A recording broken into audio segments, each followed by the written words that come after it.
Justin hire, or let's deal. Welcome. Welcome. We are live. Welcome. You heard that conversation? We're talking about the Chicago hire, Waldron. I said it's indicative of, look, you can either keep Justin and improve him, draft Caleb, or just deal Justin, because Shane is a win in any scenario OC, in my opinion. It's a winning hire. Yeah. Sorry, you just caught us chatting off it. Well, when they say Cliff was the guy, a couple days ago when they were like, hey, yeah, Cliff, they're looking at Cliff. I'm looking at Cliff. I was thinking that meant Caleb for sure, but now this thing, as you put it, doesn't really mean anything for sure. It just means it's a good hire. So I got my Bears hat on. Yeah, so you got your Bears hat on. Let's talk some playoffs. Guys, Jeez Louise. The more things change, the more they stay the same, huh? We're going to talk about all the big games this weekend here coming up. But I hope everybody's good. I hope everybody had a good weekend. Hope you won some money. I hope Speaking of money, I hope your team. Here's the thing. If your team lost yesterday and you're like the Bucs, or, if you're like the Texans, do you really want to extend the letdown a couple more weeks? Look at it on the bright side. We're kind of moving into the big boy status, the big boy teams now. All the big dogs are out. Green Bay looked like a big boy team. It's like the end of a battle royale top 5 scenario. These are some real good shooters out here. Green Bay, of all the teams that lost, probably feels like they could have continued to make noise. We'll talk about that in a little bit. From last night, they should go on vacation together. I think we'll find out. Yeah. Cancun. Hit a bunker somewhere. I don't think they go to Cancun. I think you got to go somewhere further. Yeah. Okay.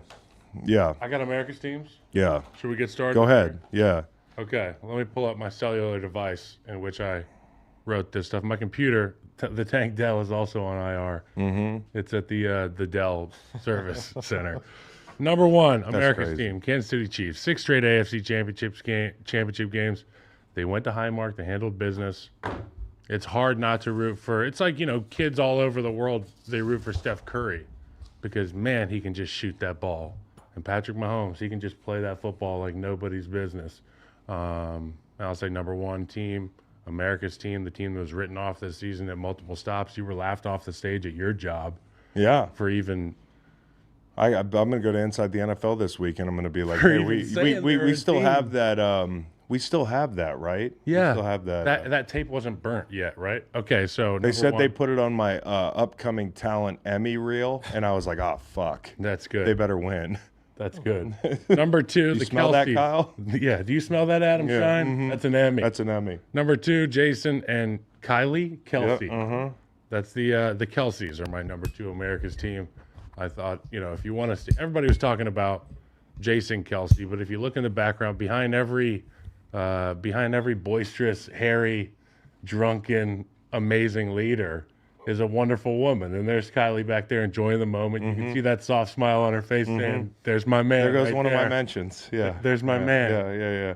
Well, she was proud. Sorry, I didn't know that she was proud. Well, I was told you were taking the Kelce family, and then I was like, well, let me get Kylie. Well, the thing about the cellular device is I have a screenshot, usually, and I can send it on a group text. Most married couples don't communicate. Okay, so number 3, the Chicago Bears, and I just think it's important to understand that this is a great hire, and with all the questions about the Bears and their future and the opinions and the emotions surrounding it, this is an intelligent hire. And number 3, Chicago Bears, I think. Don't forget that at the end of this postseason, there is an off season and is yet to be won, and I think it's up for grabs. And Chicago Bears, they have the highest reach here. So number 3, Chicago Bears, America's team. Number 4, the Atlanta Falcons. The rumors, they're spicy. They are spicy. The previous hire that I talked about tells me that it's still, up in the air. We heard Greg Roman potentially in Chicago last week, and that told me, well, I don't know if Belichick's sold on Fields being available yet. But now it's like Waldron tells me that Falcons are a sexy spot to latch onto as a fan. America's team, number 4.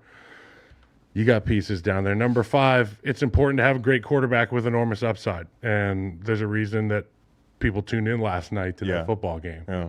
I mean, people weren't tuning in to. I was tuning in to watch Trey Smith versus Ed Oliver and Tooney versus Ed Oliver, but people want to watch quarterbacks. Yeah.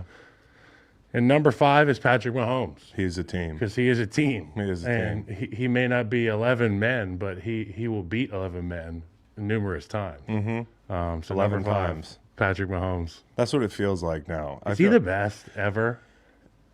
You're not going to be able to say that with confidence because in today's day and age, it's understand harder it's to about win your Super legacy. Bowls. But, like, you know, would you take Patrick Mahomes over almost anybody ever? Like, if you just said, hey, like, I think he's the best gamer. He's like the best gamer. He's got the Kobe Something gene. like- the He's every- like got the that only. gene. He's the only person when you're watching a game and you're like, oh, if they get the ball back, yeah. like it's just like you think it and you believe it, and then he goes out and he does it every single time. It's remarkable. It's dope. Now we're going to talk about his greatness a lot more later on the show. we are, We're yeah. just getting through our America's. Yeah, so Kyle, my first America's team, I want to read this. This is like one of the greatest speeches ever delivered. You might remember it. You guys might remember this. What are we, men? What makes us who we are? Okay? What makes us what we're going to be? And I think it's this word right here. Yeah. Okay, I think it's this word right here. It know says where we're grit. going here. It's what we started last year, guys. For the guys that were in here last year, this is what we started. It's our core foundation. It's grit. What's it mean? Well, I think in a nutshell, it means we're going to go a little longer. We're going to push a little harder. We're going to think a little deeper and a little bit sharper. Okay? Like, to me, it means we'll play anywhere, Kyle. We'll play on grass. We'll play on turf. We'll play at a fucking landfill. Okay? It doesn't matter, one ass cheek, 2 toes. I'm going to beat your ass. You know, you starting to sound familiar? Yes. Okay, let me get through the rest. It normally means 100%. You want to be at 100%, guys. But all I need is 85%. At 85%, I will produce. You guys know this in this room. You're not going to feel 100% till next March. The best you'll feel is right now. The sooner you accept it, the better. There's a number of teams as it equates to, and bear with me, guys, the ocean. Okay? Okay. Reel me in here. A number of teams that just barely get in the water to compete, a number of teams in the shallows, and they come in a hurry, Kyle, and they'll strike, and they're dangerous. But if you can just get a hold of them, and start dragging them out to the deep, dark abyss, you can drown them. Okay? Yeah. And that's where we are now, dude. We've And reached that point. We have reached that part in the season. The Detroit Lions played 2 teams who were shallows teams, okay? The Rams and the Bucks. And now we're out in the deep water with the other megalodons, the other big fish, the other sharks, okay? And I cannot wait to see Dan Campbell and the Detroit Lions in the deep water with the other deep water Free diving. teams. Free Yeah, diving. how long can you hold your breath, man? The other ones are aquatic submarine mammals. But Yes, this is a free dive situation for Dan Campbell. This is a free dive situation for the Lions. I really wanted to see what they'd look like in the playoffs before, I started saying, hey, like, they can really make a run. I know Lions fans are saying all year they can make a run, and the weather seems to be breaking in your favor this Sunday. 64 and sunny in the Bay. Now, I know a lot can change in a week, but I feel really good about the Lions. I do. I kind of and want we'll wet get into it in the weather. preview. I want wet weather for Brock Purdy if I'm the I know, like, maybe after I'm like, seeing maybe that, you're Jared like, has played in this weather before. I'd rather just be dry. And if you're the Lions, you look at the Deebo Samuel injury. We're going to talk about that. I just think, hey, Detroit Lions fans, He was pissed. like, I don't know if it's a thing where the scariest thing happened in the wild card round. When Matt Stafford comes to town, it's like your biggest fear is realized immediately. You get over that hump, and now it feels like you're playing with house money a little bit. Yeah. They're a dangerous team. Detroit fans, you should be really proud. There's something to be excited about here. This team is they really are gamers. They're real and they don't feel like underdogs. Yeah. And it's like funny how that has changed throughout the course of they were the laughing, the rebuilding since 1953, Detroit Lions, whatever the phrase was. Now you got to come play the Lions, or you got to, the Lions are going to come to you. You're not thinking it's a cakewalk. No, it's not a cakewalk, and this is a tough game for San very Francisco. real. Another America's team, me and my buddy Kenny, who is one of my good friends that I was out at the bar the other night with. Oh, boy. We all bet the whole bar was on the over in the Packers and Niners game, and that was a hell of a ride. I would make an argument that was almost worth losing the money because it was so entertaining. I mean, like, at multiple turns we could have hit the fireball shots were coming out. At one point, we thought fireball shots were good luck. I took one last fireball shot. I think I had like 4. I think I did the first one before the kickoff return, and then the last one before Jordan Love's pick, and then I had to call an Uber. But my friend Kenny, who's a huge Cowboys fan, and I don't think a lot of Eagles and Cowboys fans are really close friends, or maybe there's a lot of friendships like that out there in the world. But like earlier this season, I can distinctly remember Kenny and I sitting up one night late at a bar and him saying, you know, the Eagles are the Vikings from last year. He was like, Barely winning one score games. And I was like, hey, bro, we are not the Vikings. Okay. Like I was like adamant, we are not the Vikings. Relax. Okay. The whole thing. And we hadn't hung out since both our teams lost. Okay, so we get to the bar, and I'm nervous. I told my wife, I'm like, I got to see Kenny tonight. He's going to give me a bunch of shit, and he's going to be like, high school reunion, you're both bald. Yeah, I told you something. Yeah, Spider-Man meme. I was like, I told him something, and it's just not true. When I see him, I know he's going to bring it up. We sit down. He doesn't bring anything up. We're talking for 30 minutes. We're watching the game. And I said, Kenny, I just want to take this time to apologize, and I'm going to do it on the pod, too. You were absolutely right about the Eagles being the Vikings, okay? And he says, dude, I've been waiting to talk to you. I was so nervous. I was talking to my wife, and I said, Chris is right. He said it's not in our DNA, and he's right, and I feel like an idiot. And then we both embraced because both our teams suck right now. But and the difference is Kevin O'Connell better coach. Yeah. Yes. And then I finished by saying, well, you know, you were actually wrong because we were worse than the Vikings, okay? Like the Vikings hung in there with Danny Dimes last year in the playoffs. So Cowboys fans and Eagles fans on America's team, me and Kenny by proxy, I want to say the Harbaughs are America's team. You know, they have an opportunity to do something really special. So cool. 2 brothers, possibility they could both win the championship at their respective levels. And then finally, kickers' families. We talked about this yesterday. Okay, you got the Tyler Bass miss, you got the Carlson miss, and me and Nate were saying, don't you think it would be if you're a kicker, like kind of like in The Last of Us or something, you know, like where he calls his daughter and he's like, just go to this place that we have, you know, like get your passport and get out of the country. Escape plan, you know, like I feel like for your family. For kickers' families, like after you miss that kick, you get to the sideline, you're like, get the passports. They're under the or the bed, wife knows. It'd be like, hey, and get out of the babe, country, dude. If I ever miss a game winner, don't worry. You just go. If I'm Tyler Bass, I'm moving. Like I don't handle things like that well. If they're more power to kickers that do not leave the country. Well, I mean, if their lack of success brings you so much sadness that you're going to bring them so much hate that they're going to deactivate their social media, then when you're happy about their performance, you should just write them checks yourself. That isn't. Yeah, that's a good point, Kyle. But that's where we are. That's where we are. You know, like back in the day when Scott Norwood missed that kick. You know, there wasn't any social media, nothing. You could go be Ray Finkel. For young fans. You know, like that's 91 Buffalo Bills wide right. Yeah, that's the wide right game, which of course history repeats itself. And maybe in this situation, before we get in the breakdown, we could just talk about the kicks. Not that Buffalo fans want to hear this. There is a picture, and maybe I'll give it out for like the anti-Bevel Conway, but I thought it was the most mystifying, beautiful view. I tried to rewind the game yesterday to get a shot of it, but I thought you guys think I was stoned. It was, and you guys might remember this. You know, the play clock sits right between the uprights at every NFL stadium, and it's usually over the tunnel going into the locker room. And if you remember yesterday, every time you looked at that play clock, underneath it was the tarp over the tunnel, and on both sides it was like this snowy pathway was shoveled, and it was all like mystical looking and kind of foreboding looking, and it looked kind of like dark and grim, and it looked like, what's down this path? Well, what's down the path is sadness for Bills fans. Like as soon as I saw that shot under the ominous. It was just ominous, dude. And it was every time there was a kick, I was looking at this icy pathway to nowhere, and it looked crazy, dude. It looked cartoonish, and sure enough, Bass lines up for that last kick, and you know, like that's the play clock's at 40, and I'll never forget the sight of that ball going wide right, because it's not just this game, it's 30 years for Buffalo, and it's the Norwood kick. It's wide right. It's 47, it's 44, it's the same field goal, and it's in a different situation, but it just something was eerie about that. And then Norwood kicking that ball in Tampa. There's no wind. It's 70 degrees at time of kick, like it's humid out there. I thought that you get the sea gusts. I thought I was watching Andy Reid breathe after the kick, and his particulates or whatever they were calling it, they're going like sideways. So there is a little bit of wind there.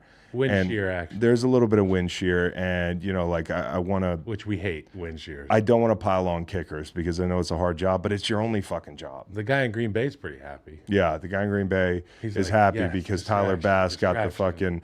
But if you look at Green Bay, we'll talk about their special teams. They've been awful, so it's a long line of blunders for Green Bay. They just pray out there. Yeah, get your passports, and I'll meet you in Guam. I guess you don't need a passport for Guam. Yeah, I do you? think that's ours. Yeah, it's ours. Even better. I'll meet you in Played Guam. Little League with a guy who looked just like me, and his family was from Guam. And I was like, that's confusing. John Skipper's family's from Guam? Yeah, John Skipper. Not John Skipper, Dan Skipper. Dan Skipper. Yeah. John Skipper was Backy's favorite player. who Yeah, didn't yeah, exist. yeah, So yeah. He's John Skipper. I think forever he's now. John to me now. Okay, so we've got America's teams. Let's get into the game. I'm going to give a sixth America's Yeah, go for it. because I was on the X app, and there's this gal who posts every week. She finds her dad's conversation set list for when he goes to the bar with his boys. Yeah. I don't know if you guys have talked about this before. No. But literally, he prints it out like it'd be something our dad would leave on the kitchen table. He writes his set list so out? it's like He's in a agenda. band? No, agenda. like I'm talking about it's a conversation Like a topic list. pre-pro Oh, wow. Like At the He bar? prints it out and to go to the bar with to his go to the friend. bar with his boys. Like, Yeah. like once a week they meet Yeah. up and like the conversation. They're doing a podcast. Allen versus Mahomes, blah blah blah. I think that's awesome. The America's team there is the group of guys that gets together and has that level of friendship. If you do that with Macon, you go to the bar and you read him all the topics, he's like, I don't like any of them. And then it's just quiet at the bar. All this gal's tweets draft. dating back to like 2019 are the weekly conversations. Were they sports? It's everything. It's like, the Usually war, sports. Yeah.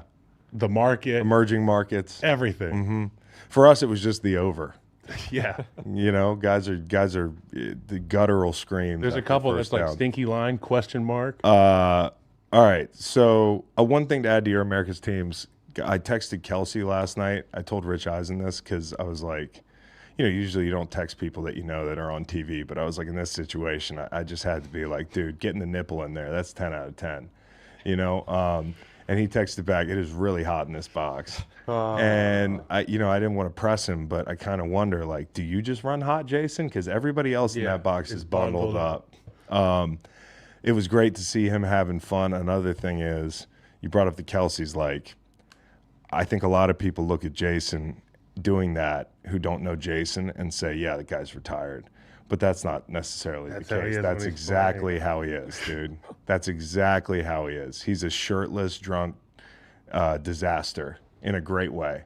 And that was awesome. And if I'm his PR team and Yeah. I'm sitting at home watching the game, I'm like, Yeah. he is a genius. Another They're thing, like, if anybody, they're like, usually they would say, don't take your shirt off, right? Yeah, yeah, yeah. Anybody. Yeah, yeah. They're like, what? oh, I want to make this they're point. like blue steel. I doing think it. I think it works better if you're a little bit bigger and you take your shirt off. Yes. If you're like kind of jacked and you take your shirt off, it looks like you're Selfish. you look like you're trying too hard. Like I can't even get on Julian Edelman's Instagram.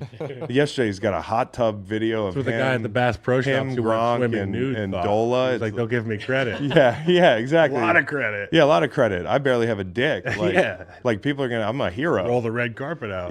But I don't think it works for certain guys to get shirtless. Yeah. So he's the exact demo of guy that could get shirtless. And also, like, I think about the meme of all the people that quit watching football allegedly because of Taylor Swift. The Yeah. guy and his girl and the girl walking down the street. It's like, guy that's not watching football anymore. Well, there's Jason Kelce. There's your anti-Taylor Swift and is coming from the same family. Neck broke again. And I just want to say this. If you're one of those people that thought Taylor Swift ruined football, you missed a great game. I was saying this to the guys last night. We were live watching, and I turned to you guys during the third quarter, and I said, okay, so I want to paint a picture here. Imagine one of these guys, at some point during the third quarter, they cut away Taylor Swift, and the guy's like, hey, guys, I've had enough. I'm out. and then he misses the third and fourth quarter of Josh Allen and Patrick Mahomes. You fucking morons. We were honestly robbed. I don't want to prove that I have a dick bad enough to miss that game. You know, because I think that's what this all comes down to. Only thing for we were most robbed guys. of was a final drive by Patrick Mahomes after a Bass make. Yep. Yeah. The only thing that we were robbed of as fans. Yep. And or potentially, they don't get there and we get to see the new overtime rules. Lance Bass, still the greatest Bass. He kicked it and it flew like a bat. Lance Bass is sitting somewhere like, yep, I'm still the most favorable Google search. I seen people before we get into the fully like the football aspect. Do you take any merit into people comparing Jason Kelce being drunk, enjoying himself at the game, to someone like T. Morant sitting front row watching his son? Oh, is this drunk? one of the? Is this one of those like It's a when trap. T. Morant does a it? trap. God, those things that those are so. My question to you is, who is T. Morant?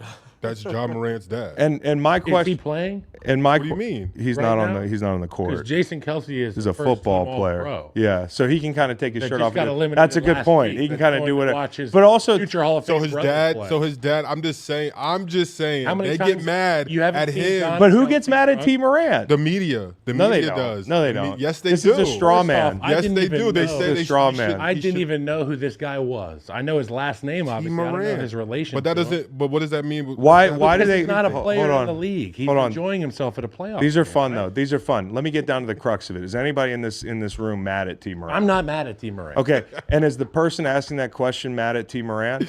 So if not, then just shut the fuck up and enjoy the sideshow.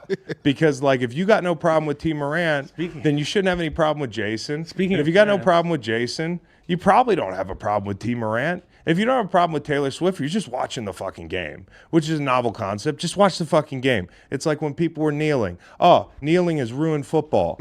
Like, watch the fucking game, guy. crazy, yeah. Watch the game, guy. What ruined football? The penalty rules? Maybe you don't like Defensive football as players? much as me. Yeah. Maybe you're not a man like me. Maybe you don't like football as much as me. Patrick Mahomes' dad in the suite. Because I can. Nobody's talking about this. Patrick Mahomes' He just dad. wants to watch a football game. Patrick Mahomes' dad is the GOAT, dude. Yes. Patrick Mahomes' dad is the fucking GOAT. Like, Smoking give up that him Joe a Burrow. smoking that Joe Burrow. He is just, he's hanging The out in best the sound corner. clip ever. Smoking on that Joe And then his Burrow. reactions during the game. Taking pictures with like bro, attractive fans from the bro, other team. after one of the touchdowns, the way all the girls and everyone screaming in the box, he turned around and was like, yo, my like in the sense to be like, yo, my son does this. Like, Yeah. chill out. He was Yeah. like, Like, but chill out. first time, Yeah. Right? You know, Cara Delevingne was in there.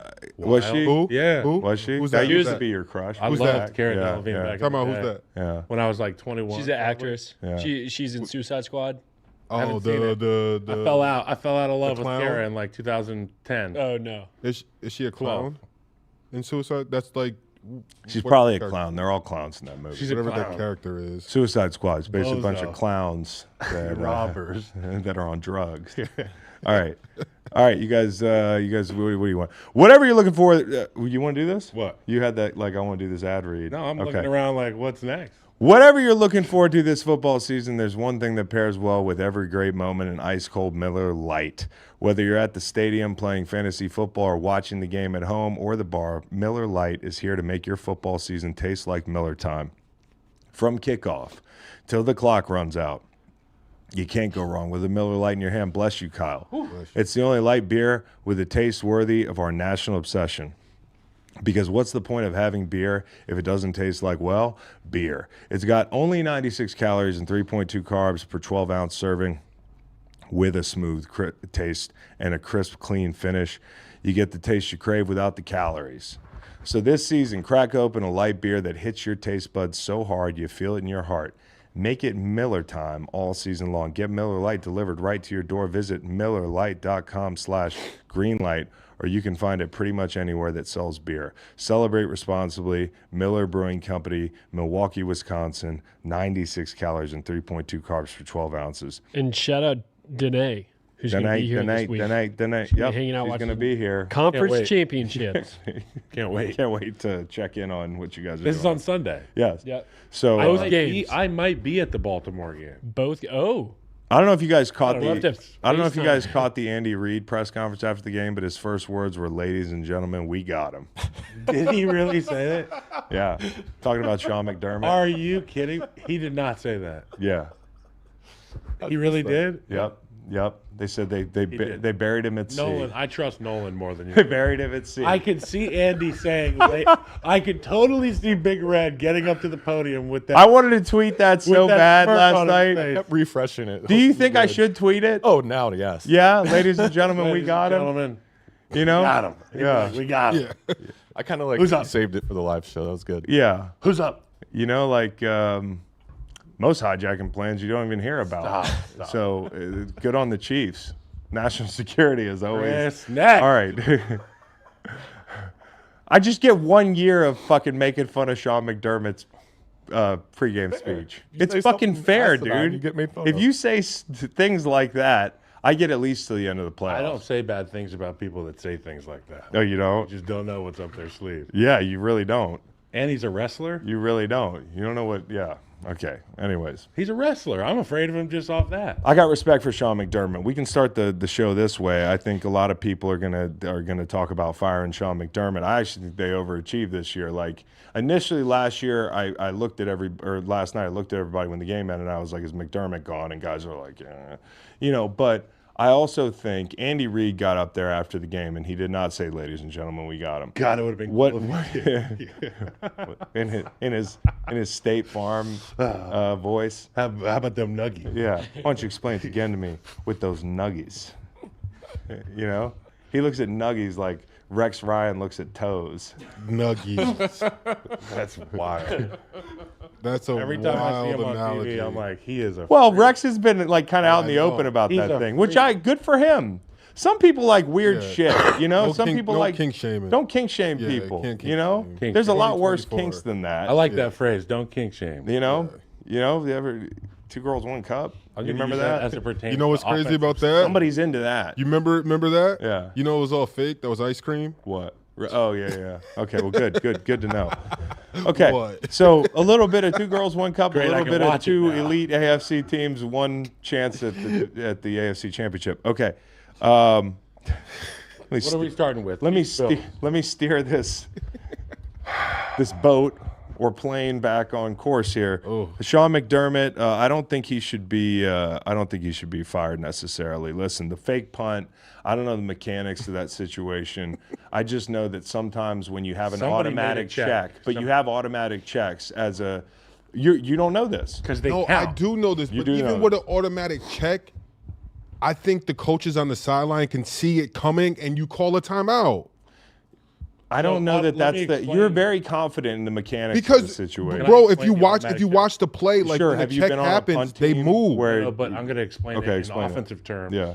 that are applicable. So different terms. Well, if you see this, Okay. then you do this. Okay. It's like Yeah. it's built into the It's built play. in. No, It's built yeah. into the If, punt. if your up back counts heads like he does prior to every punt, and he counts 10 heads, he can say green. So I look at the special teams coach and say maybe your automatic check wasn't very good. Yeah. Yeah. You know, and it's unfortunate that it was DeMar because everybody with the ticket on DeMar was like, oh, our ticket just got lit on fire. Because, no, I mean, it's true for comeback player of the year. No, and also for DeMar, you'd love to not be that be the one biggest play of the year. Do you feel like that play may hinder like his vote to win this Yeah. to win that award? Like because just thinking about it, like Maybe, but it's because not I his feel fault, like you know, I know, like- but I feel like if that play didn't happen, Yeah. the fact that the comeback player, everyone I think, knows I the think Joe's going to win it. because everyone knows the circumstances, Yeah. and maybe if that play or bad plays doesn't happen versus just no plays, I think it's bad because Yeah, like, what it's kind of not highlights? good. What kind of highlights are you going to show? It's not good. Well, you're not going to show any highlights. The No, highlights are that's like not the him point of literally it. learning to move again and Yeah. going out there on a Yeah. highway with trucks going by it. You know, like that's Yeah. what it is playing special teams. And so I just think about the fearlessness. Hey, listen, I know some people, this is a heavy topic for them because they wanted it to be the vaccine really bad that hurt them on the field. And it wasn't, okay? Like whether you're anti-vax. Oh, I remember beefing with people that were Holy trying to shit. sell that to I remember when he came back, I had a college teammate that I think is a decent guy who I still think is cool. I know who you're talking But about. you don't because I think so. I don't think it was maybe it's not the guy. It's Okay, not the okay. guy. But he DMs me and there's this conspiracy page that's got they're saying he's a clone at the Yeah, ESPYs. I got that one too. That's how crazy we got on this thing. So I do think there's a part of the population that wants that to be negative for him, but it has nothing to do with anything but, to me, when you almost die on the field and you come back, it's just the mental toll of that, like the PTSD of them they had to freeze him at night to keep his body temperature down so he wouldn't die. Yeah. Like that's crazy, dude. We all remember where we were that day. So I know it's been a lot of football since then, and maybe there's no emergent candidate for comeback player of the year. I don't care who wins it because it's just an award. Yep. The award for him is being out on that field. You know, the award already for him got the award. He was at the ESPYs. He got recognized. Like, I'm sure he would like to win the award, but I also think there are other guys that could win the award. Now, I hate that play happened to him. But Should back be a to regular season award, by the way. yeah. So it should. It should be regular season. It is. And I hope it's regular season for my Defensive Rookie of the Year ticket. Right. Because we don't need to see the Eagles in the playoffs playing defense and that affect how we feel. But the bottom line is, if you keep McDermott, you got to keep Brady. So they got to do whatever they can to keep Brady. I know he's going to be an interview. God. I'll just say this, working backwards. First, I feel terrible for Josh. I do. You can say, I wouldn't do this for other quarterbacks, and maybe I wouldn't because I think Josh is better than whoever you're thinking about. I think Josh is that good. The fact that he hasn't beaten Patrick Mahomes for me it just means he's not Patrick Mahomes. It just means they're not the Chiefs. You know, in this game, I think it just meant that they had 2 days less rest, and the Chiefs were ready to play. They had injuries. They had Benford. They had Bernard. They had Rapp down. They had Poona Ford. He's laughing. I have no idea what he's laughing about. Me either. He's probably going to bring up, like, some pop culture topic. Yeah. What is it? Nothing. Jesus Christ. I'll try to keep doing the show. I'm gonna retort you when you're done. Okay, but they had a lot of injuries, you know, on defense, and you know, Ford, Rapp, the whole thing. When Klein goes down for a bit, you're like, damn, they're really banged up. They don't have Gabe Davis. I know what you're going to say, Kyle, is Patrick Mahomes, you know, then go do what Patrick Mahomes did. You're not talking to a guy who picked the Bills. I'm not. But I'll just say this. The biggest thing for me besides the injuries is the 2 days rest deficit. And I think it played out in the game. I think early Buffalo was chunking them, and in the second half, Kansas City ran the ball for 93 yards. Buffalo ran it for 58. And in the first half, Buffalo ran the ball for well over 100 yards. And I think also when you add it up and look at it, like the Chiefs, when they came on late, their backs outgained the Bills' backs. I mean, Josh Allen's legs hurt them a lot. So the Chiefs not only ran the ball, wore them down, but I also think Spags did something interesting. I think Spags said, we're going to let them run the ball on us a little bit. We're going to make them drive the length of the field. I think as evidence is Josh Allen's average depth of target yesterday was pretty shallow. Everything was at the line of Everything was at the line of scrimmage, save for those deep balls, which are not on him. God, you know, pretty. like they're pretty balls. Stephon Diggs. You got to catch the ball, you know, like, so I look at this and I think Spags had a really interesting game plan where he was like, we're going to make them drive the length of the field, right? And I think you look back at Super Bowl 25, eerily enough for Buffalo fans, that's the wide right game, Giants, Bills, Super Bowl, and Bill Belichick coming to this game. They're playing the K-gun offense. They're playing Thurman Thomas. You know, Jim Kelly is lighting it up. And Bill comes into the game and says, we're going to let them run the ball on us, right?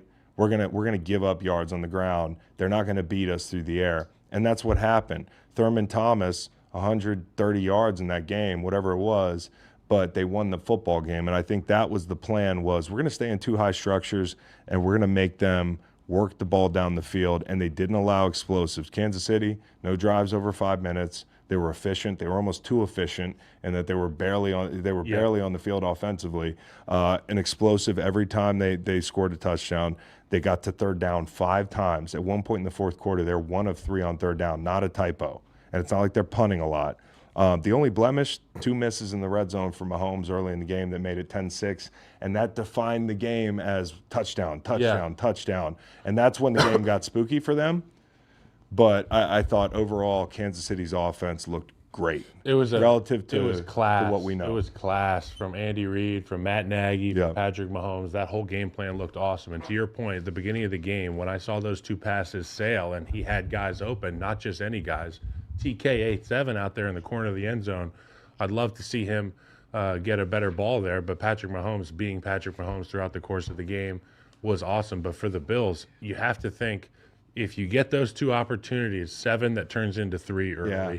If you get the fumble on the Mecole Hardman extension, which shouldn't have been an extension, and the crime fits the punishment, or the punishment fits the crime there, you have to think that this Bills team, this is their I opportunity. was waiting to see if they lost the game. This is their If you opportunity. would be like, it's the right call, because you've been adamant about that. I am still adamant about it, and I don't want to attack Mecole Hardman because he's trying to make a play, but at the same time, It's a great play. It was a You- great play by you- the defender, too. it's a great play by the defender, great effort, but this is the golden rule, and you break it. You don't reach out. And it almost ends up being a lethal, costly error for Yeah. your team. Thankfully, it wasn't. And like you said, it's the greatness of Mahomes. It was the ability of this defense for Kansas City to limit the explosive plays. I think Trent McDuffie played an extremely physical brand of football. Yeah. Attacking the ball in the air, getting after these receivers, making it hard. Every time that we saw these deep throws, they were contested. Granted, the one underthrown ball that was trapped at the chest wasn't contested, but the Stephon Diggs one that sailed a bit, and it almost looked like the wind took it when they showed the slow-mo replay. It The ball went 70 yards in the air. He went from it was Sherfield. He went from here to here, which means it was either just a misjudge from these two. I think it might have been misjudging a little bit.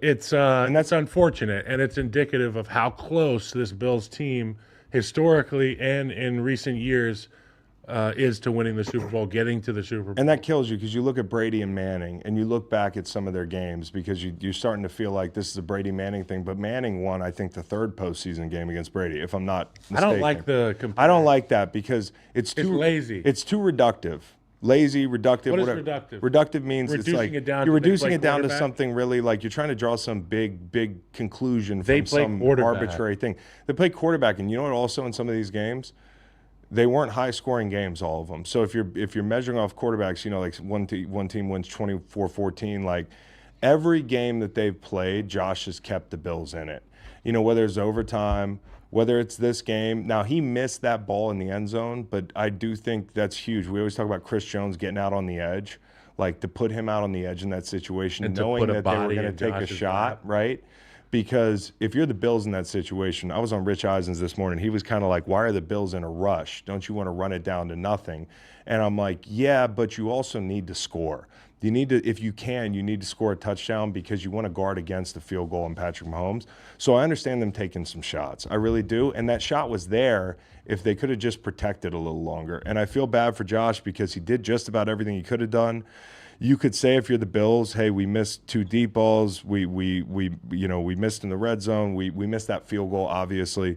But if you're Kansas City, the Hardman touchdown, you didn't pick up that fumble. That fumble should have been just scoop and score. So I don't look at this game and say, hey, the Bills, it just fumbles came were the down to story the of the field game. goal. You know, the fumbles, where the fumbles fell into the end zone. Kincaid, headiness, the way he the first Yeah. fumble, the way he punched it out, and then the way he dislodged. I don't know who had the hands on the ball for the Chiefs when he dislodged it from him too. Yeah. Dalton Kincaid Yeah. is a pro's pro.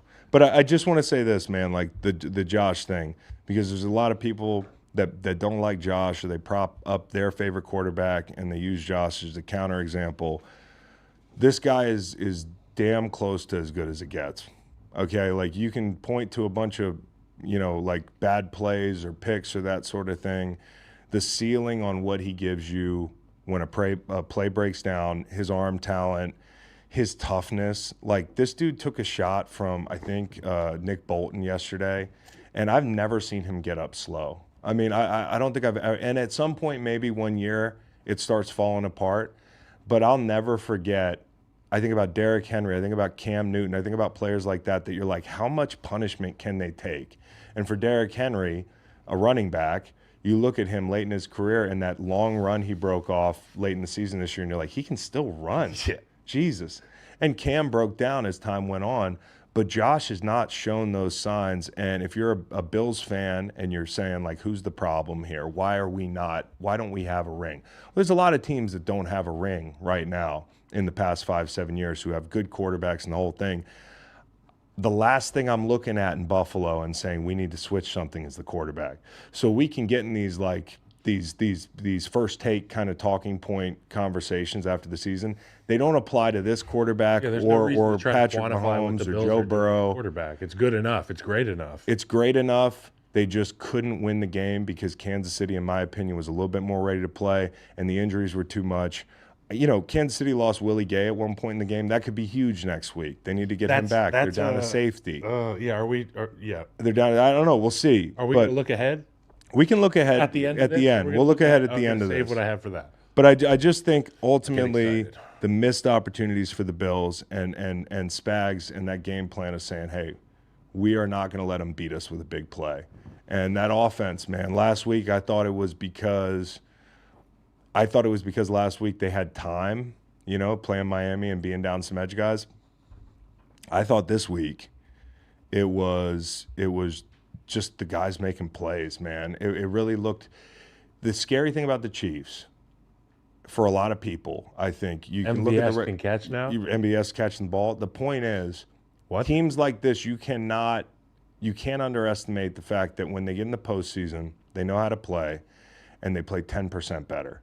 And that 10% difference wins you games. That's it. And you know, like we look at the drops, we look at the MVS fumble, okay. I thought if let people tell it during the year, they were going to lose by now because of drops, okay? Kelce had drops last week. They didn't they didn't lose that game. That's it. They haven't dropped a lot of balls. The Hardman thing is a mistake that I've seen other teams The penalties are the only real evergreen thing that's present with the Chiefs. It's the pre and post snap penalties at the offensive tackle position. And while there are penalties there, I think it's almost worth it because those guys are protecting pretty darn well. And the interior protected, again, great. And it was a master class in the run game for the Chiefs of building that bully throughout the course of the game. And if you watch early downs in this Bills-Chiefs matchup when the Chiefs are trying to establish that run game that you talked about, I watched a lot of John from those Bills defenders. I watched a lot of pushing and shoving and kind of late hitting on some of their guys. And you know how it gets in these chippy matchups, and these groups know each other well. Yeah. And what I watched was 65 Trey Smith is one of my favorite players in the league. In particular, I was watching him not responding emotionally early and understanding and believing and trusting in Andy Heck's game plan, which was we're going to establish dominance at the line of scrimmage, and at one point or another, that leather strap that they're holding us back with is going to snap. Yeah. We're going to come busting through there. And when Pacheco scored, I think it was a 4-yard touchdown on the left side of the end zone, Trey Smith was dragging nuts on about two dudes. Yeah. In the slow-mo, when they went to the commercial, I mean, you can almost see that volcano bubbling, and then Andy Heck knows when to call the run that gets Trey Smith in position to really abuse somebody. Listen, the injuries were a lot, but also I think Kansas City's physicality. You know, like we talked about the team they need to morph into. They have what it takes to morph into that team. And they're going to walk into a beehive this week where everybody's going to be physical too. Yeah. And so. But the playoffs too it's about coaching. I feel like a lot of times that little edge that goes like the teams are in the playoff, they proved and they've shown that they can play with other teams, score points, and do everything they need. But when a team is close like this, you kind of see the chess match between coaches and plays. And like last night, Andy Reid and Kansas City, they had 8 plays, 20 yards or more. Yeah. Bills had 0. Yeah, the explosives. 0. Yeah. And that's crazy. That's crazy. I think it's scheme. I think it's also not having Gabe Davis, and Stephon Diggs has fallen off a cliff. Like, and I'm not saying this disrespectfully because he's 31. Like I mean, you know, someone else falling off a cliff. But go ahead. I mean, I think, I think if you're Buffalo, you have to go get some more weapons in the offseason. It's so easy to look at that offense because Josh does cover a lot of things up. and say, they got plenty. They got Gabe Davis. You remember he went for like all those yards in that overtime game? They got Stephon Diggs. Well, he's not the Minnesota Stephon Diggs right now. He's not the Buffalo Stephon Diggs from a couple years ago. No. He hasn't gone over 100 yards since November. And since Joe Brady took over, his targets per game went down like 3 targets. They be hitting tight ends. And Diggs has not made a stink, okay? Because I think he has that reputation of a guy that makes a stink, but he has not done that. Other than maybe his brother by proxy being like, hey, get out of Buffalo, like that sort of thing, which is a new thing. Like a lot of siblings. Proxy the family members to actually speak on your behalf. There was like CeeDee Lamb's mom. Micah's that whole brother. thing. Micah's brother. I never used you to get out of St. Louis in those lean years. I should have. Kyle's Facebook account's going off. But I think when it comes to Andy Reid at the end of this game, what was really interesting was he didn't say, ladies and gentlemen, we got him. What he did say was, boy, I'm tired of playing this team in the playoffs. Like, it's like every time we play Coach of the Year stuff from Sean McDermott. Now, he knows the temperature. Why is he saying that? Well, he likes playing them. He likes playing them, maybe. Or maybe he feels like for his friend, and I think for coaches, they hate this. Coaches hate this climate now where it's like, this guy's going to get fired now. Yeah. You know, like I wonder how most coaches feel about the Sirianni thing. I wonder how people feel about the McDermott thing, but him getting up there and saying that, I thought was interesting. Whatever you glean from it. Especially but the Bills after need to go get being somebody. fired. He himself was fired after having so much success in NFC, but never getting to the Super Bowl. Yes. And Stephon Diggs, man, there was a long time that Andy Reid hadn't won a Super Bowl, right? They went 5 times to the championship game in Philly. So I'm sure Philly wishes he was still there. I mean, like, no matter what success we've had. Can you imagine if he was still there? But the point is, it's hard to just fire coaches away because you don't know how close you are. And also for Kansas City, if you're Buffalo, like if Travis Kelce retires, and there was a Tafoya report about this, I think that he's going to retire, whatever that means, they're going to be different. Yeah. You know, and like the free agency class, we're going to talk about Mike Evans and Tampa Bay Buccaneers. You think about weapons to put outside, like, Oh, boy. who knows? Who knows what, you know, like you might have to draft well, Sky Moore, et cetera. You know, like you look around the AFC, if you're Buffalo, is it worth hanging on another year and saying, hey, Joe Burrow in Cincinnati, they can't pay T. Higgins and Jamar Chase. You know, Justin Herbert's starting over. Lamar Jackson and the Ravens might be in the Super Bowl this year. It's hard to get back. They need Buffalo. They need rushers. I look at Buffalo. They need a few things, but you're so close. Resist the urge to blow it up, in my opinion. Improve the team. Improve the team a little bit. Don't restart anything. I mean, like, that would be my opinion. And if they fire McDermott, I'll understand because they know better than me what's going on inside the building. But I want to use my, like, hold on a minute player card here. Air brakes. And just say, hey, think about this for a second because you guys have been really close. Yeah, you got curb stomped last year against Cincinnati, but that was a legit beating. You know, this year you lose this close game, a kick, you're in overtime, you know, the whole thing, catch the ball, stuff like that. They probably got to get rid of Von Miller. Von Miller's older. It's just hard to come off an ACL at that age. So they got He a lot. looked pretty damn fast on that one contained pursuit. Yes, out the Woo! flat. I was like, who is that? Oh, Vaughn. He can still run 14 games, straight 5 line. tackles this year, no sacks. Yeah, it's tough. It just goes to show you how hard the NFL is. Yeah. It just Say goes. again? Finesse. It goes to show, but it goes to show you how hard the NFL is. Yeah, for sure. It's Von Miller. He didn't forget how to play football. It's just that hard. Dude, he and if looked you like he lose knew how to play 10% last night. physically, it's that hard. Okay, so anyways, we're going to talk about the Baltimore game and reinforcing that the NFL is hard. The Houston Texans. It kind of reminded me when everybody kind of fell in love with Prince Oberyn in Game of Thrones, and we were all like, Prince Oberyn. this guy's the shit, dude. This guy's awesome. Yeah. I think it's, what's his name, the actor. The guy from Last of Us. Yeah, it's the guy from Last of Us. I just can't think of his name right now. But everybody was really into Prince Oberyn, and that was a subplot that we were really into. OBR. and Pedro then Pascal. and then Yeah. Pedro Pascal. Oh, that's and then, the one he got and his then, head chopped and then he off. fights. Oh, no, he fights the mountain. Yeah, and he gets his head fucking And smashed. he gets his head smashed in. And that's kind of what I think about the Ravens as. They're like the mountain, dude. Like they are. They really are. It's just they're so physically imposing and they're such bullies. And even their stadium's kind of medieval. They got those fucking like castle wall Patrick looking Mahomes knows not things to like- celebrate when he trips you up, though. What? What do you mean? Patrick Mahomes. Oh yeah, yeah. Mahomes is not going to Prince Oberyn you. knows not to Yeah. dance. And you know the Texans had him 10-10 at the half, and they're looking around. They're like, "Say her name," the whole thing, and then Oberyn's like, "I will," and I did this and I did that, and I'm going to smash your face just like I did to her, and that's what they did to them in the second half. It was just like, I really do believe you talked about rest in the other game, the rest advantage took over for Baltimore, and they have not been good in these spots when they've had rest. no We look- travel and a week boat of trip. rest. Boat trip. What? The boat trip. Odell boat trip too. What? Who had a boat trip? The supposedly like the Giants boat trip. Yeah. They had booked another one. Odell had booked another boat trip For this during- year? Yeah, they They just supposedly did it in secrecy? No, it was out. Like Oh, so they were really on a boat. He rented like some. Well, it ferry. just goes to show you. Northern Neck. It just goes to show you that New York media is fucking crazy, right? Yeah. But they're out in the Northern Neck.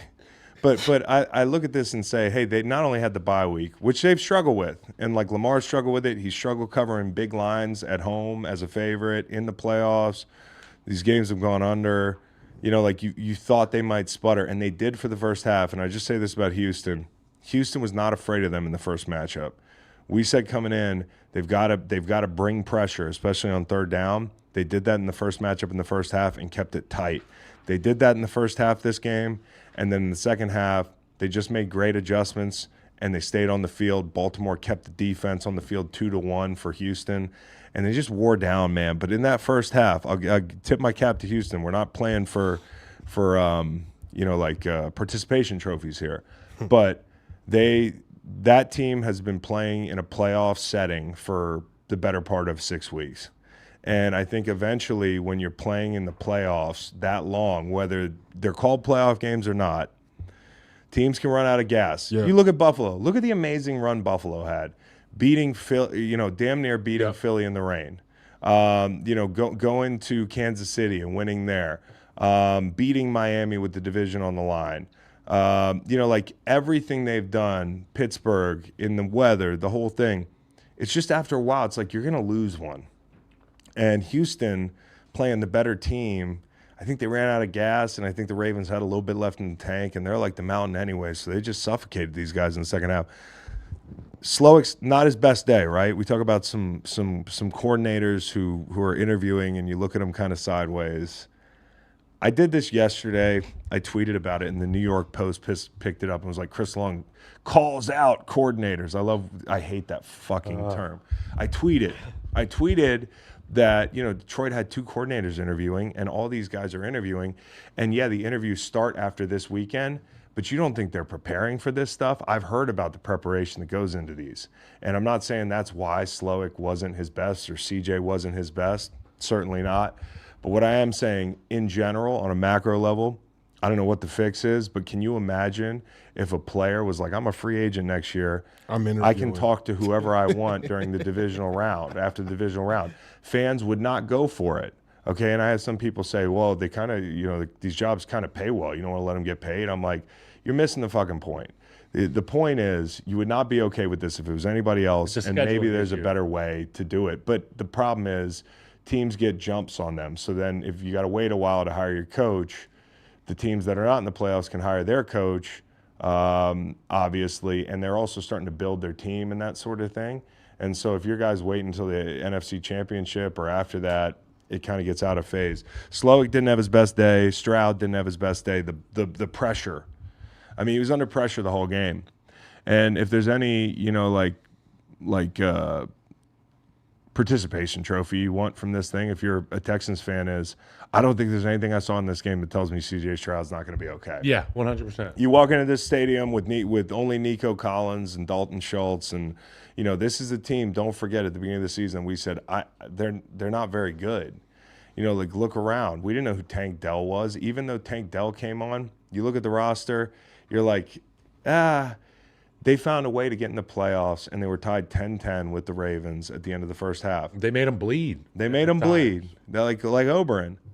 But the difference between them and Oberyn is they'll be back next year. Oberyn's head is smashed into a million little pieces. The Houston Texans will be back. The Ravens are just a different class right now. And, Ravens fans, you guys lived up to your reputation. And I give a tremendous amount of credit to the Baltimore Ravens for taking full advantage of the weapons at their disposal. Because when I watched Josh Allen play last night, and obviously we talked about all the short, behind the line of scrimmage and at the line of scrimmage throws, it's frustrating when you got a guy who flashes the 70-yard deep ball. Yeah. With Lamar Jackson, you know what you have with that weapon. You have the ability to throw.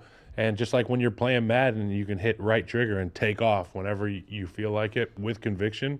Lamar can do that. Yeah. And particularly in the red area, I think There's one play in particular, Kyle. it's the biggest advantage, right? Yeah.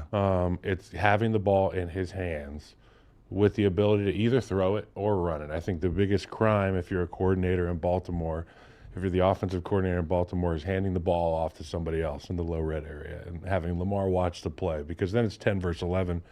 And they kept painting the picture last night, simple math. If the quarterback has the ball, you get an extra blocker. Nobody I want with the ball more than Lamar Jackson in scoring situations. And also I give a tremendous amount of credit to Jim Harbaugh and that Ravens team, the strength staff, the training staff. That team came out full afterburners in the second half, just like they did in the first half. Yep.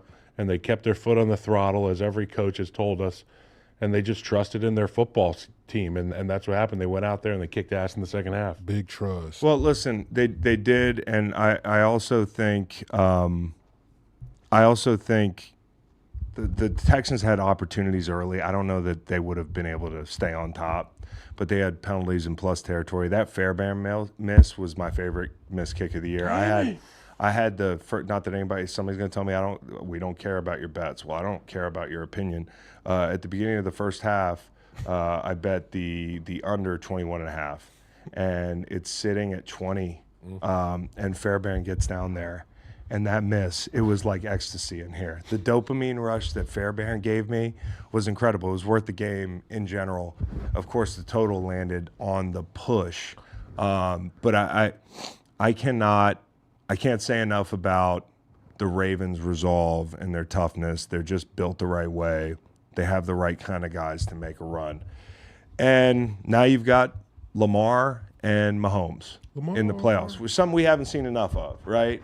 Like, these two guys have been on different tracks, and, you want to see Lamar get there. And I thought, Kyle, you made a great point in the red zone, and this is the very thing that it's the allocation of resources. It's the bind that you put linebackers in.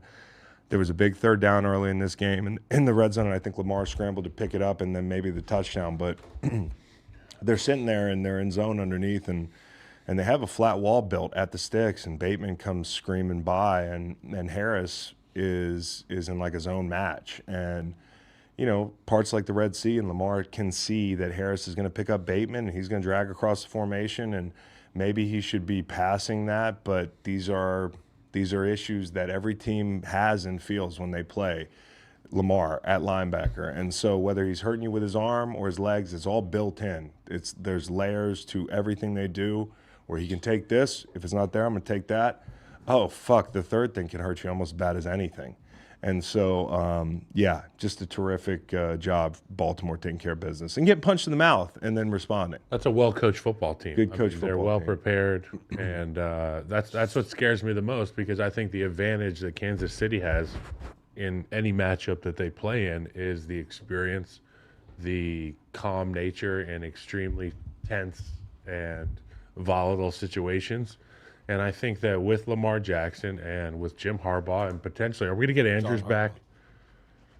John Harbaugh. John We're gonna Harbaugh. get Andrews John back. Harbaugh. So we're gonna get Andrews back. I mean, it adds another calm layer to this operation. Bro, the Ravens O-line and Ricard, they were about their standing on business. Oh, yeah. And to watch tape and to get ready, not saying that Kansas City's D-line isn't up for the challenge, but you have to know it's going to be a long fucking night, and you have to focus on stopping the run. Like Like, yeah, you got to rush the passer. You can't. That's first. You have to contain, and you have to do all that, but you have to stop the run, or you're going to get punched in your mouth the whole game. But juxtapose that to like the Ravens or the Chiefs this weekend playing the Bills. We just went through it. They didn't commit bodies to stopping the run. They seem content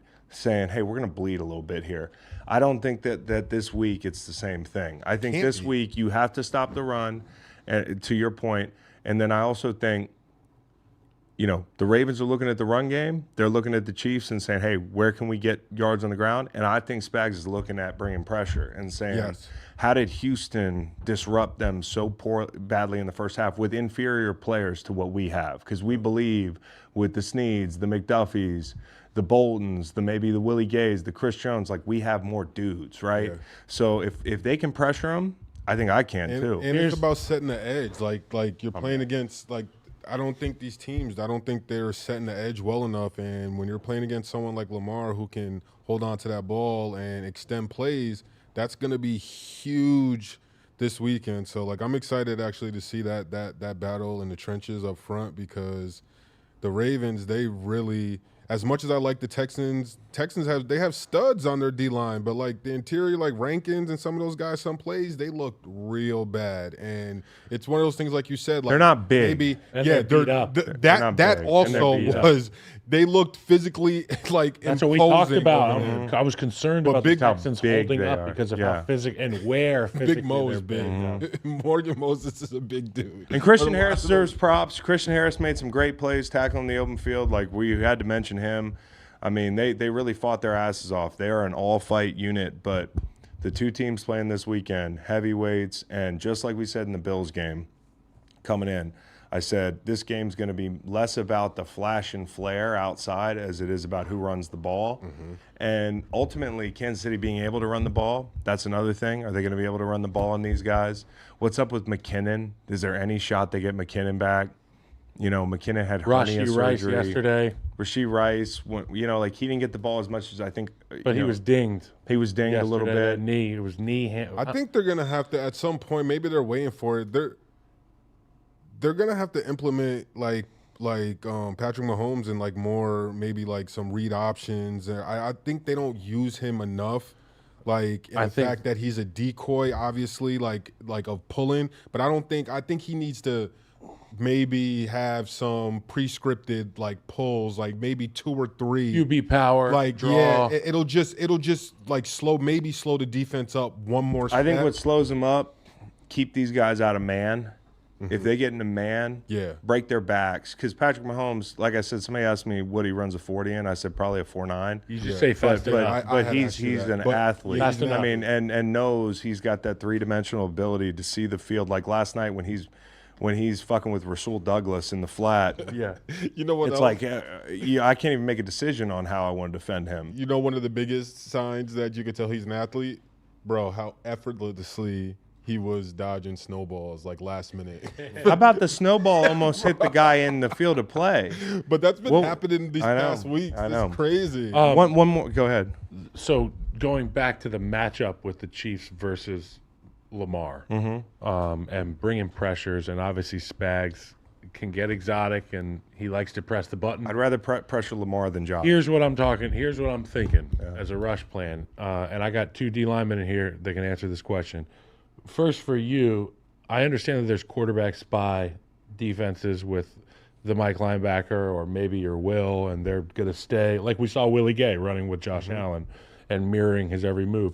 Are there spy rushes for interior guys? It's more muddle rush. It's like a muddle rush where it's just that balance up guy. You're telling your interior guys and your outside guys. It's almost, bro, like whatever he's going to do, he's going to be patting the ball and he's going to be in the pocket. Because I want the edge guys to rush to get home. I don't want Karlaftis to unpin his ear back. But what I want is if Pennell's in the game, if Chris Jones is in the game, because here's why.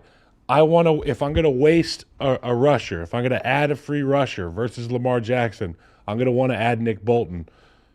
If Lamar makes you miss, and he probably will, you can tell him to err on one of 2 sides and flush him to where him away from his ball. Flush him to where your spy D lineman is, And also that saves your more athletic second-level players No D-line. to be there in response for Lamar's takeoff. You can There's no set traps. That's a waste. That's a waste. What? You can use set it. traps. What?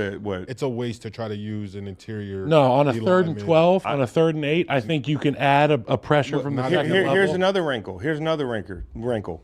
We've seen in the past Lamar and drop an 8. You know, like give him on some of these 3rd and longs. Like they did to A lot of Patrick. time. I think it's got to be. I think pressure takes care of this. I think, in my opinion, I don't want to waste my second-level athletes, though. I do. I'm going to send guys who can get him down. It's worked. Who can get him down. Yeah, but I mean, Lamar is – this is But a it's game worked where on Lamar. This is a game where Lamar is going to be the superhero version of himself. I understand that, but he I should have want been as a many superhero bodies version there. of himself in the first half against an inferior Texans defense last week. I'm just saying there are ways to pressure him, and I wouldn't. And D'Amico Ryans was on to this at times. I don't want if Lamar's going to beat me, make him beat me in 2 seconds. Yeah. I don't want him beating me in 5 seconds, 6 seconds. Those are where the very bad things That's where guys happen. get really open. 3-man routes, people get open, deep overs that are like you just can't cover that long. And you know, like if they're going to pick up a chunk, and this is no disrespect to Lamar, Lamar's dangerous as hell, but I'm more afraid of Josh's legs than Lamar's legs because I can't kill Josh. I can't no hard shot is going to slow him down. Lamar's great at not getting hit, but if you're going to make him run 12 to 14 times in a game because you've dictated it by Get some shots. playing some man at times, you know, like not sitting there and muddle rushing too much because I hate when a guy's centered up on a 0 and he's like the balance up guy and he runs a 5-2. Like by the time Lamar runs sideways, you're going to shed a block. You can't shed. It's not like the run game where the gap's this big. The B gap is huge.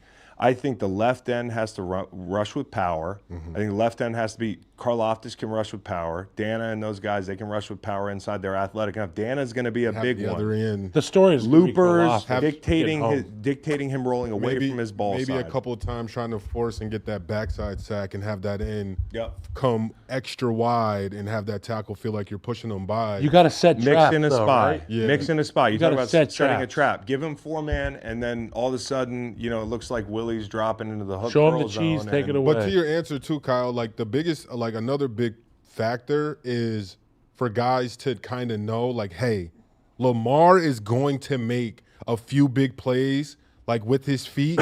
We cannot get discouraged. Yeah. Like we can't, like we might run some of these defenses perfectly, and you might have him like hemmed up, and then he finds a way to squirt out, and like. In a game, when you run something perfect and you guys practice it and your coach tells you exactly what's going to happen and it happens and, like, you guys don't particularly make the play, that could be in the moment disheartening. Yeah. And it's something where in a game like this, like, that can happen back to back. So you have to be like, yo, fuck it.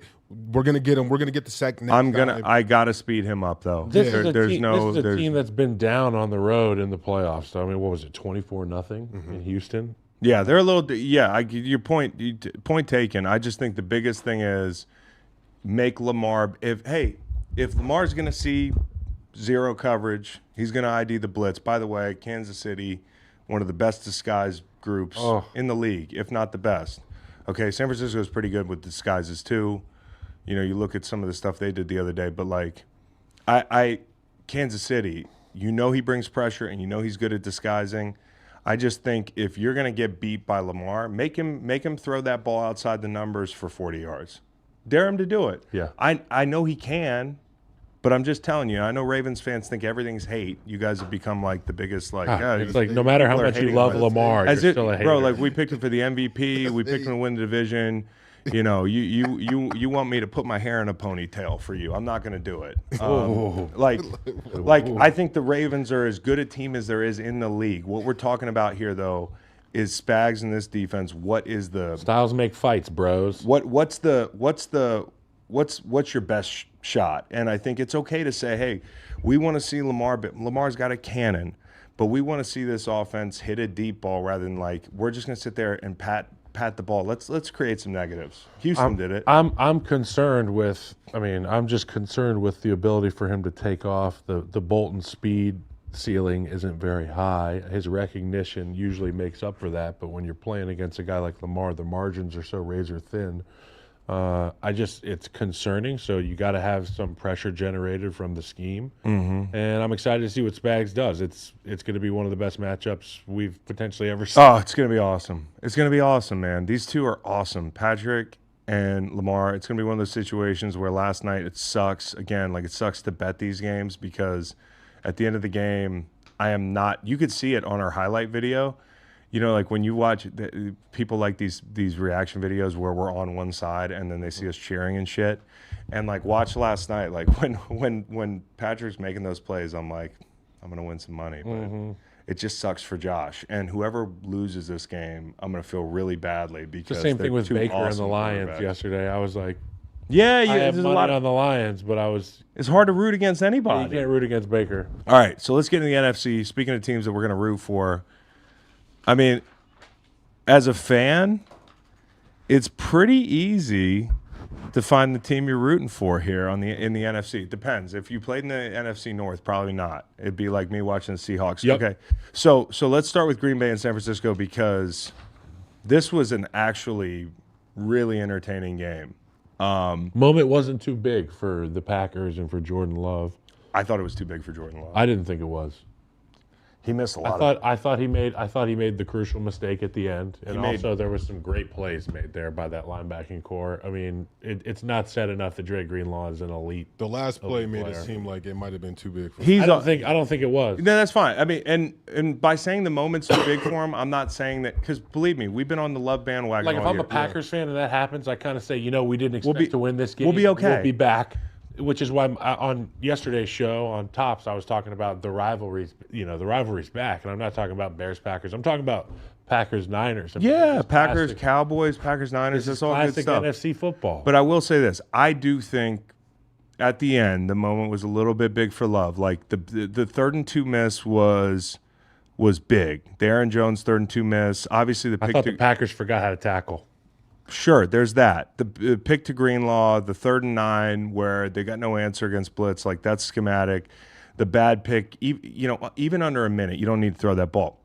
There have been great quarterbacks who the moment was too big for them in a particular game. That's a really good defense, okay? Yep. I think where they fucked up was not going in for the kill earlier.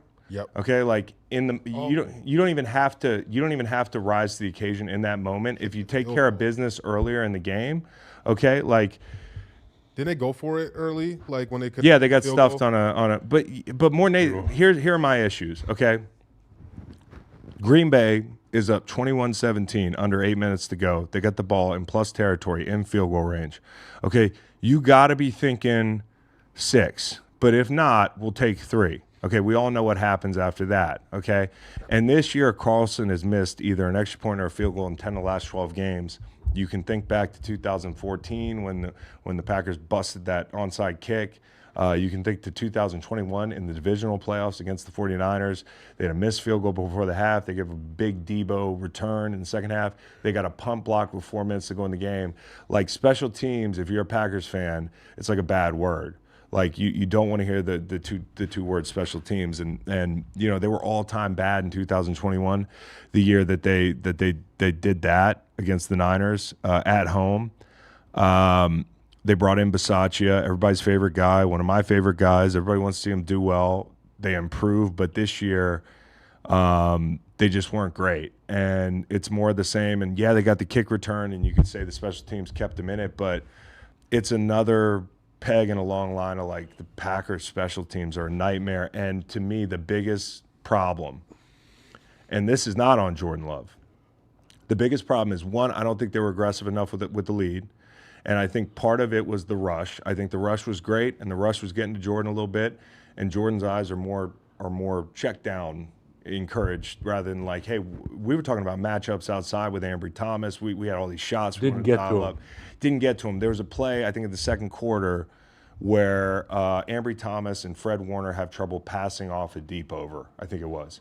And if you watch Green Bay, you know that as the play develops, these zones, you're going to find voids, but you need time. You need time. And I don't think they had enough of those explosives on the deep overs and that sort of thing. I don't think Jordan Love had the time he needed against this D-line. So credit to the D-line. But when you get in the red zone, because early in the game, they ran the ball almost at will on the perimeter.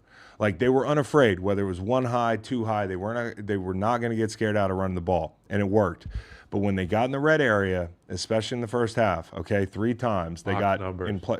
Well, first down at the 13, -2 on split zone. Okay, so they're behind the sticks already in the red zone, and that's the worst place to be, behind the sticks.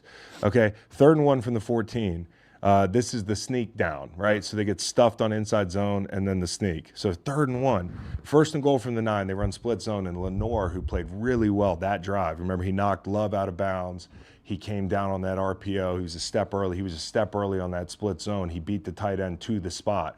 So this Steve Wilkes group was prepared in the red zone. And I think the Packers, as good as they ran the ball and as great as Aaron Jones is, when the field gets shrunk, and there's not as much space to play with on the back end, the run support comes down quicker. It's easier to load the box and that sort of thing. It's all about when everybody in the stadium knows you're going to run, great teams can't run. They're a good football team at running the ball. They're not a great team. And that's like the Ravens. Oh, yeah. Are like, come on. Hey. Come on. We're running power. Yeah. Stop it. Good luck. Yeah. And that's where you buy your ticket for the ride you're about to get on. and that's where the Packers got to get to, and they're just not there yet. And I thought they had every chance to win this game. That I thought part of it's the play calling, but again, I'll say this: Jordan Love under constant pressure. I just can't come away from this game and say he's not the reason they lost, because he's at least part of it. You hit some of those 3rd downs late, and I'm talking about the gimmies, or don't throw a pick in a certain situation. Brock Purdy, the whole game, because the whole group of us was on the over. We were dog cussing this motherfucker. The wet bandit. Oh, I thought you were an MVP. All this stuff. The ball's squirting everywhere. And I want to be fair to this guy. The difference in the game was he made the big throws late. Yep. And Jordan Love didn't. And so that the 11:23 to go in the 4th quarter. Not that this led to points, but this definitely flips the field a little bit, and it's just on its own. It's a great throw. Okay, 11:23 to go in the 4th. 3rd and 10. And he loves to layer these throws behind second-level zone defenders. He'll fit it in between. This is the ball he throws really well. The safety and the backers. I don't care how much depth these backers get. I don't know if it's because in practice he's used to having to fit it over Fred Warner's head. Yeah. And those motherfuckers can get depth. And so it's easy to throw the ball over 25's head. But that ball he threw to Jennings was like a holy shit throw. Some guys for all the bad throws. Some guys look at the safeties, I think, and I never play quarterback. I think some of these quarterbacks, when you're talking about that linebacker depth, they're trying to gauge him and the safety squeeze. I think some guys look at the safety. I think, to your point, Brock's looking at the linebacker. He's saying, fuck safety. I'm going to make this throw over this guy's head and make my guy make a play. And he's gotten really good at this, Kyle, and beating man. And that drive was huge. I think sometimes if they win the Super Bowl and that drive happened in the 90s, they'd have a nickname for it. I mean, that was a great drive. The drive. One of the drives or something like that. Because drive. They took the catch, and then catch 2. Catch 2 is a better catch than Which catch 1. Which one was catch 2? Catch 2 is T.O. Crying. Yeah. Candlestick. But I the 3rd and 5 to Ayuk. It was a bullet, tight coverage, the Conley throw. I don't know why they don't have more depth, at the second level in Green Bay there. But wet ball, the whole thing, he threw some ducks, but he also threw some balls where he had to make the plays, and he made the plays. So as much as we were talking about Jordan Love, and as much as, hey, if we were drafting quarterbacks today on a randomized team that doesn't have Deebo Samuel or fucking Trent Williams or Ayuk or all these guys, I might draft Jordan Love before Brock Purdy, but it ain't by much. Because Jordan's got more to prove, and I know to some people this is inflammatory and a hot take. I think Brock is a good quarterback, and he outplayed Jordan Love. So there you have it. I mean, coming into the game, I would have said the better quarterback in this situation would be Jordan Love. Brock was better. Now, Brock wasn't perfect, and it's going to take better than that to beat the Lions, in my opinion. And he better hope the weather ain't. It's not going to be. I think the weather's going to be pretty good. I think we're going to get Purdy and Goff. Him and Goff are both happy about the good weather. Yep. And so somebody just put this in the post. I just want to shout out both D-lines, really, but Green Bay, Devontae Wyatt, Kenny Clark, Preston Smith, Rashawn Gary, those guys were fucking fantastic. And I know, they just did exit meetings. And, you look at the numbers, you say, hey, the magic number was 60 yards. If Christian McCaffrey goes for 61 yards, they're probably going to win. If he goes for 60 or less, They've lost 3 or 4 in those situations, and especially with Debo down. They built a flat wall all night. Devontae Wyatt was working a fucking 7-man sled. It was beautiful. Kenny Clark was sprinting out and trying to decapitate guys out on the perimeter. Like, they busted their ass. Rashawn Gary, Preston Smith, setting edges in the backfield. There's a lot to be excited about with this group up front for Green Bay. I'm a big fan of this group, and I thought they got let down by the back end. You know, like the back end did not play big in big situations. I'll give you an example. 106 yards on the ground. They gave up 40 on one play. Everybody knows the play I'm talking about in the fourth quarter, McCaffrey. And, yeah, 93 gets reached. I didn't just mention 93. 7 gets reached. But you've got an alley there, and 26 can make a tackle one-on-one. And it's not Route 64. It's like a 2-lane road. You got to make this tackle. 26 just whiffs, right? That's Johnson. He just whiffs. And you know, on that same drive, they couldn't pass off an explosive to Kittle. They missed 2 picks. Like, one of them at least is a pick 6. And these are enormous, man. If Brock Purdy throws you these balls, you got to make him pay. Because if you catch those balls, we're not talking about Brock Purdy right now. Yeah. And that's the way this game goes. And so, you know, you talk asshole hero, Jordan Love, you want to make him to the asshole, Brock into this wasn't perfect quarterbacking play on either side. Green Bay did not take advantage, man. You know, like, you talk about those pick 6s. You talk about when they got in man on the Kittle touchdown. You remember the Kittle touchdown? Diabolical man ID. So they know you're man. And Green Bay's in a blitz. They don't get out of it.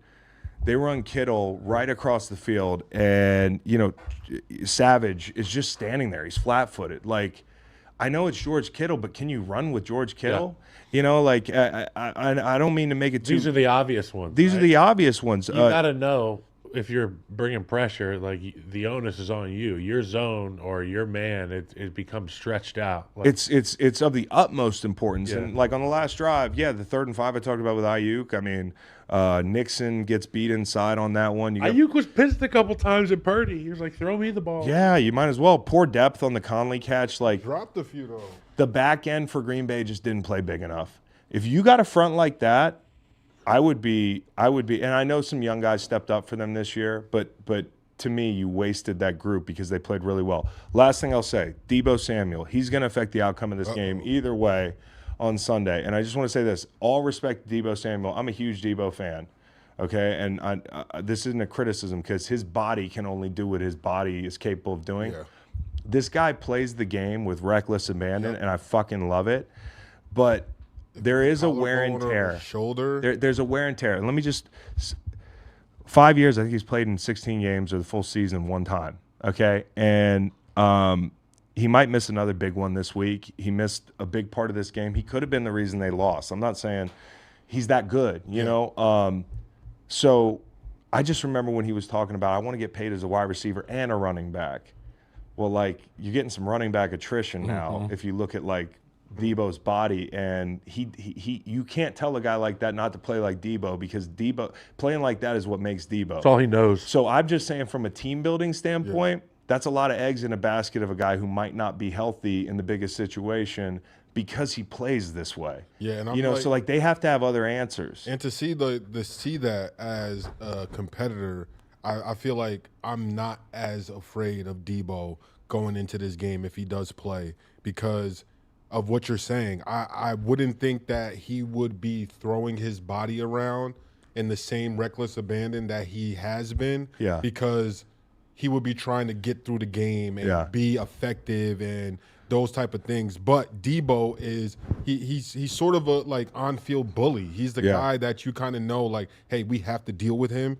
And if he does well, it's a huge factor. So, and it just also, it goes to show how much he opens up for them, because he's such a unique guy. You can give him the ball out of the backfield, he's going to kill you on a shallow crosser. Anytime you put him in motion, the defense, you have to pay attention to a whole bunch of different checks that could be coming. Is he going to quick motion back? There's a lot of different Where things. was the yak for them when he went out? Where's the when the he rack? gets the Gone. football, You know, when he as an offensive lineman, we used to have, I played with Brandon Marshall, and he would get the ball on a 3-yard something and turn it into a 17-yard something, and on the way to 17 yards, he would make 3 men look like boys. And it would inspire a unit that would go cover downfield to pick him up to go kick ass on the next play. That's the impact Deebo Samuel has. Luckily for the Niners, they have a few of those guys. Yeah. So But they got to find ways to play left-handed a little better. You know, like Patrick Mahomes has been playing left-handed all year. You want to talk about, and I know some people be like, that's not what I'm saying, but when we talk about quarterbacks and we say, hey, you want to be in that club, you want to get into, like, it's tough. The membership is like, you got to be able to play left-handed. ambidextrous club. And I thought Purdy made some of those big-time throws. And so the book is not written on his playoff run yet, but he's got to play a little better next week. The Jim Abbott Club If he of wants to get in playing the bowl. one-handed. Yeah, Jim Abbott. The Jim Abbott Club. The Jim Abbott Award. The Chubbs- which would be the Chubbs the Peterson quarterback that had to adjust and ball out regardless of circumstance. Yeah. Jim Abbott, legend. Chubbs I had his card. You know, in the director's cut of Billy Madison, they actually panned to Adam Schefter, who leaks the MRI report for Chubbs. Really? Yeah, Happy Gilmore. Happy Gilmore. I knew what you were talking about. Yeah, they You said Chubbs. I'm with you. yeah, it's a JPP thing. Schefter was in the news recently for breaking. Never mind. I would have seen maybe a 21-year-old Adam Schefter in that movie. No, you know, there's a lot of callbacks. The in those director's movies. cut, you know. Well, Chris, And remember this is Tin the Cup? this Remember is from Tin the Cup? hospital here. This violates HIPAA. Chris, but Tin Cup. Do you remember all the cameos that were in Tin Cup that were like sports oh, personalities? for sure. Like That's why I'm picturing Schefter. it's kind of real. Yeah. Well, no, it's all right. Here we go. So we want to talk about the Lions, These right? deep cuts kill me. We want to talk about the Lions, man. Do we? Yes. Oh yeah. I don't know if you. And Marshall Mathers. And I'm not taking. there is no like. I'm happy playing for up. the Like I wore Honolulu. It blue a almost little bit feels today. it almost feels fake still, and I'm not even a Lions fan. I haven't had to I'm struggle forgetting. through decades and decades, millennia of torture and sub success. Well, now the Rabbits got the gun. Rabbit's got the gun. I'm not even. Listen. So I had the. It's emotional. It feels fake. I had the Bucks team total over. Great. I had the Bucks catching a touchdown, and I'm not even mad that I lost that bet. You know, because the best case scenario was Lions win, Bucks cover. Todd Bowles, what the fuck are you doing? Going for 2. All of a sudden, you're a math guy. Like you're not. Dude. I like it. Okay, I just don't like that stuff.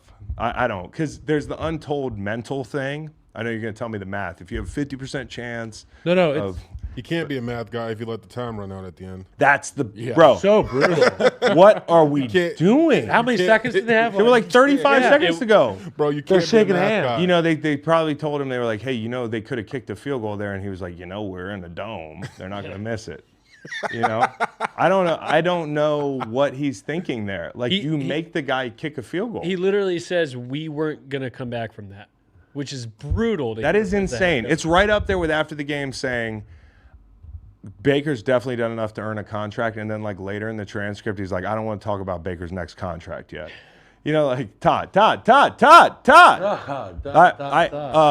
So anyways, Todd Bowles, by the way, did a great job this year. Dave Canales did a great job this year. I want to say this, the Bucks, tipping my cap to the deceased in the chat here, but like, you guys got a lot to be proud of. I mean, they made runs. They made runs in the season, right? Like they also, by the way, Todd Bowles, your team lost. You watched Houston beat you on the road in like a 50-49 game that was weirder than that game would have had to be for you to get the win.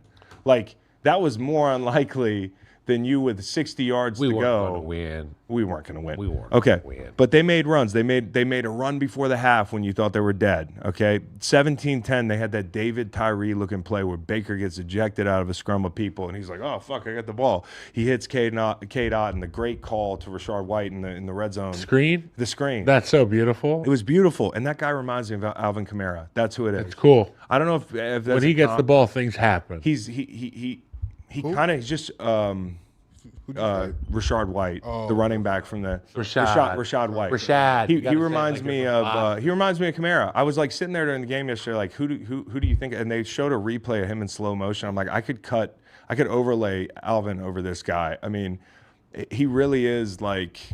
He can be pretty good for them. But, the 4th and 14, incredible, dude. Fucking incredible. So I just want to say this, like the Bucks, what a run. Baker, you don't need to hang your head, man. And I think, honestly, what makes it really, not to zoom out and do the Bucks first, but this Baker says he wants year 2 in the system. And Bowles, of course, said multiple things in the presser. Canales, I don't know that he gets a head coaching job. Although I'd look at him. Like, he might be kind of his name's not as hot as some of the other coordinators, but maybe it should be. He's next trip around the sun. Exactly. So if you got Baker next year and you bring him back. Window's still open for this. Like this little window, whatever this window means, is open. It's smaller, though, without Mike Evans. Well, and here's the thing. And Mike Evans, who should not hang his head at all, was tremendous. I know that the pick was probably on him, the first one. And he had some drops last week. But he's the reason they're in the game, too.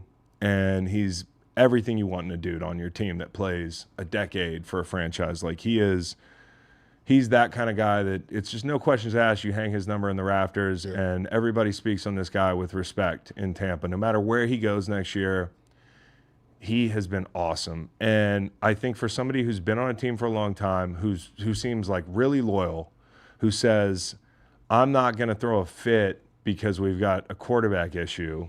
I'm going to try to be even better. Like, some receivers would be like, get me out of here, all this shit. Like, he's like, I can help. I'll help. Yeah. And after the game, he's like, he'd love to play on one team. And I also think it's tough for him because sometimes when you're on a team long enough, I just want to say this. When I was on the Rams for 8 years and we were not winning and things were not good and I got hurt late in my career, like, I wanted to get cut. Like, I did not want to be there anymore. Not because I didn't love every minute of my journey, difficult or easy. I wanted to play on one team my whole career, but not like that, especially with the team moving, that sort of thing. So for me, I can't really relate to Mike's situation. He's obviously way better and has a legacy to worry about that I don't. But I just know that sometimes you're thinking at the end of your run somewhere, where's the next place, and I need to cash in. Not that he already doesn't have a Super Bowl ring, and I think that's the saving grace that may make him stay in Tampa. So you've already done that. But I think there's also, like, what's the grass like on the other side? And I've got all these personal goals. Or, like, whose life can I make really easy? Yeah, I can be that guy. I can be that, what Joe Flacco was to the Browns. I can be that at receiver and make somebody's life really easy. I could go rescue Josh Allen. I go rescue Patrick Mahomes. Oh, it's a little too cold up there. Yeah, maybe. I don't know. He's pretty tough. Then I look at Tampa and I'm like, do I want to stay? Is my legacy the most important? And they just made it really hard on me if I was trying to leave, because it's hard to leave this situation. It feels like they got a little something going. If you're a Buffalo fan. Yeah. Okay. Yeah.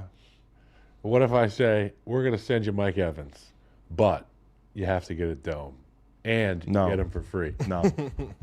No. No. No. Fuck dome. No. Some things are sacred. Guy only has sex, no dome. I'm gonna send you Mike Evans, Kyle, for free, but then you got to go join Al Qaeda.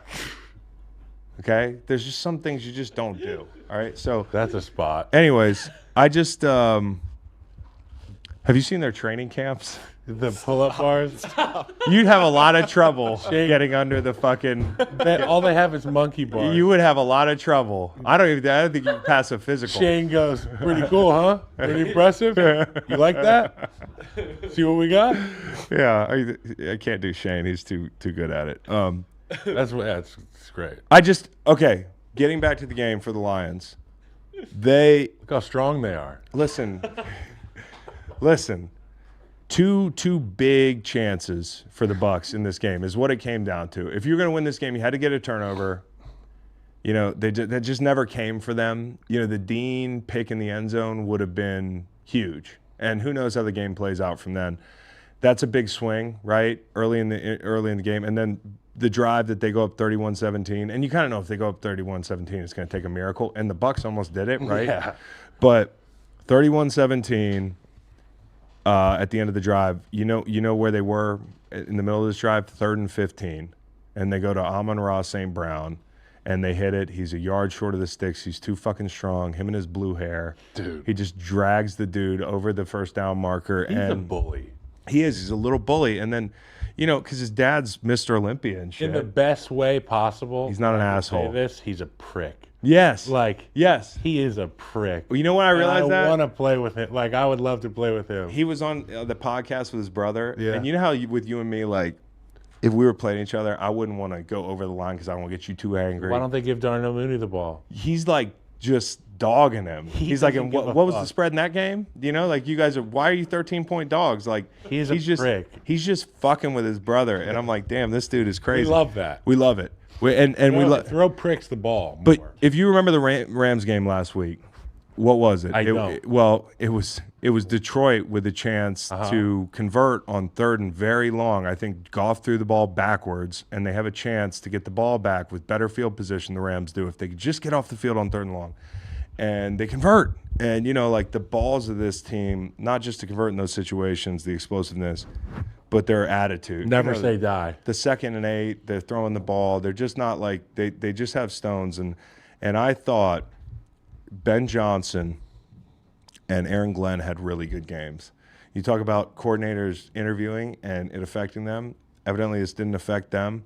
For 3 drives in a row in the second half, Ben was cooking and Goff was cooking. I want to say this: Goff played well. So let's get this out of the way. Dude, he's got ice. Goff played well. Water. What do they say? Ice water in his veins. Goff played really well. Get that checked out. But Ben Johnson, like he was carving them up, and the call on the Brock Wright delay, 3rd and 1, the 4th and 1 to Reynolds down the red zone, and I got to get to Aaron Glenn because this guy's polarizing, but I thought he did a great job. I also think that he's added some things in to their repertoire over the course of the season that has really paid dividends for them. I think the main thing is early down pressure.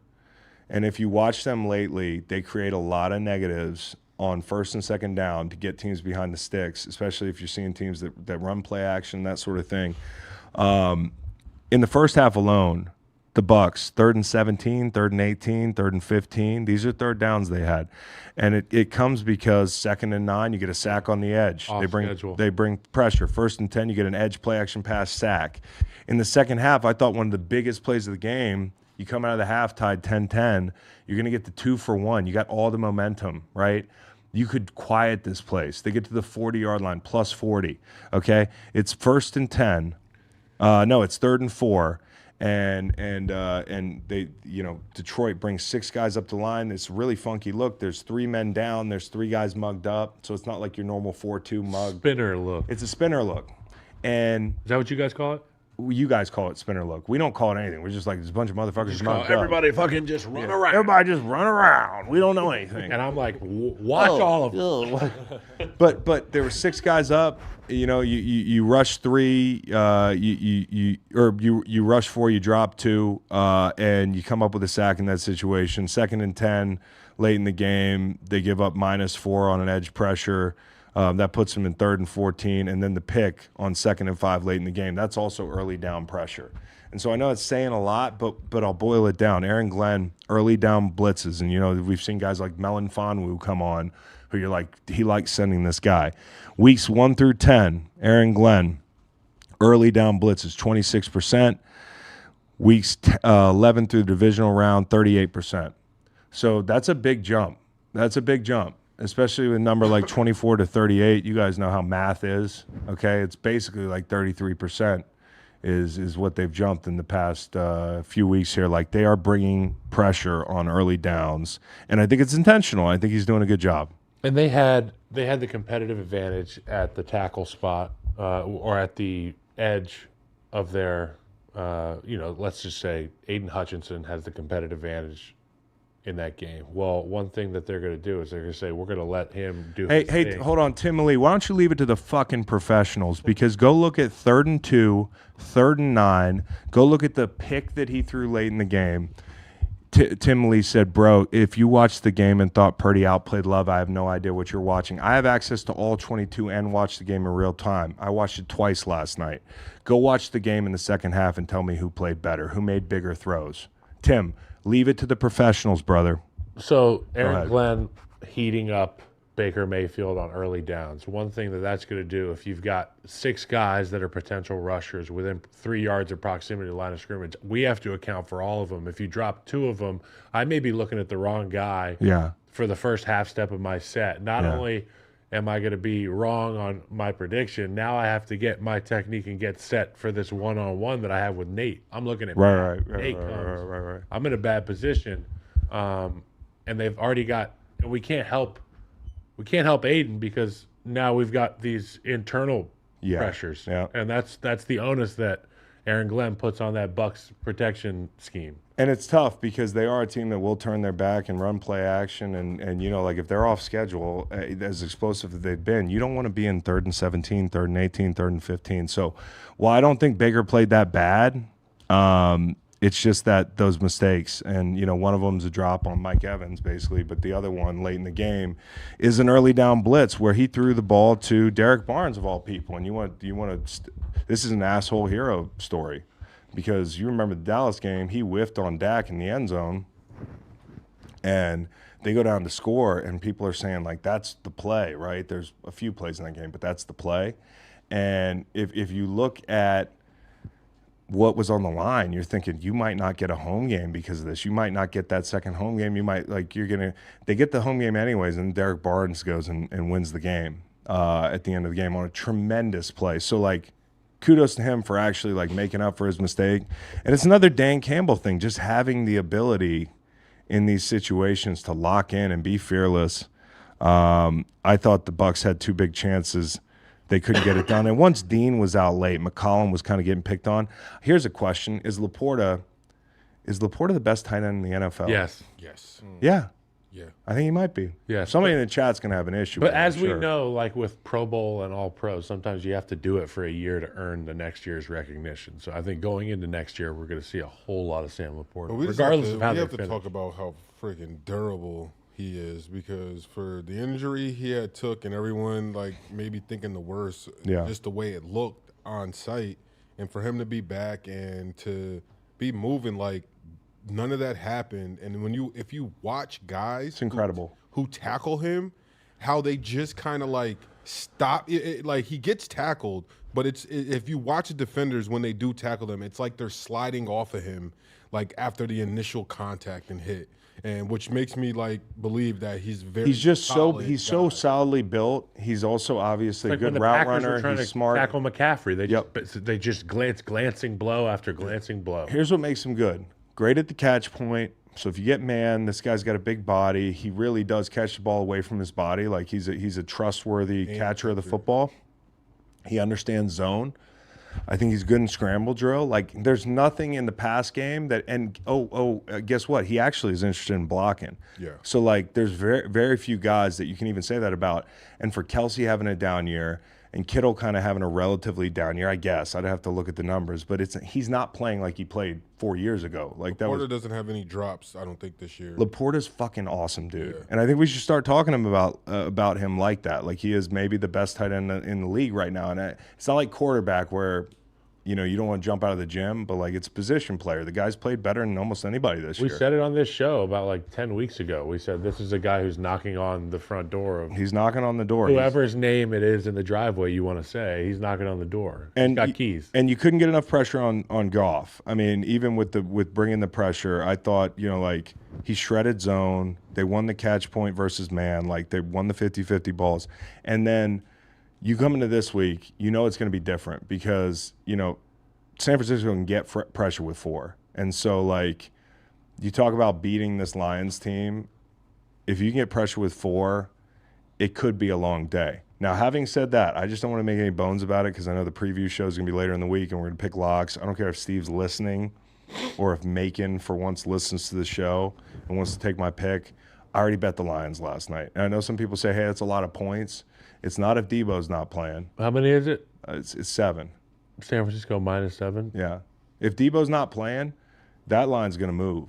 And I feel like the Lions can hang in, dude. I really do. I feel like they've proved something over these past 2 weeks, to me at least. Don't underrate the Rams win. The other quarterback outplayed their quarterback, and they found a way to win. Sean McVay is is a genius, you know? Aaron Glenn and the Lions and Dan Campbell, the kneecap biter, they found a way to win. So, like, there's something about the program they built and the quality of players. You know, when you got your second-year guy in Hutchinson who's come on and become, you know, Pro Bowler. He's made some plays in the playoffs. You've got Penei Sewell, who's been really good, right? Ragnow, who played hurt last night. They actually highlighted it, and you know, like that's a guy who we have so much respect for. There are guys make Branch, C.J. Gardner-Johnson. They got enough guys when they're all healthy that as a position group, as a All the position guys they team, got from Stafford. take the quarterback out of it. We can parse the quarterback thing as long as we want. This team's as talented as the other teams in the dance.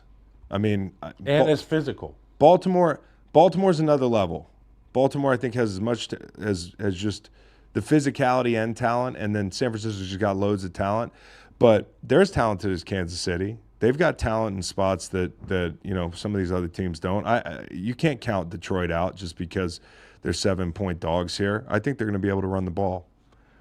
I mean, they will. That's what they're built for. That's a program that's built on bullying people up front, and that's what they've done historically. When the time comes where they need to run the ball, they've got guys who can do it, and they've got a coach who's committed. Gibbs is a stud. They've got a coach who's committed to putting their guys in position to do things that they like to do. And I know for Big 58 up front, that's run the damn ball. Let's establish dominance. And these guys think they're bullies.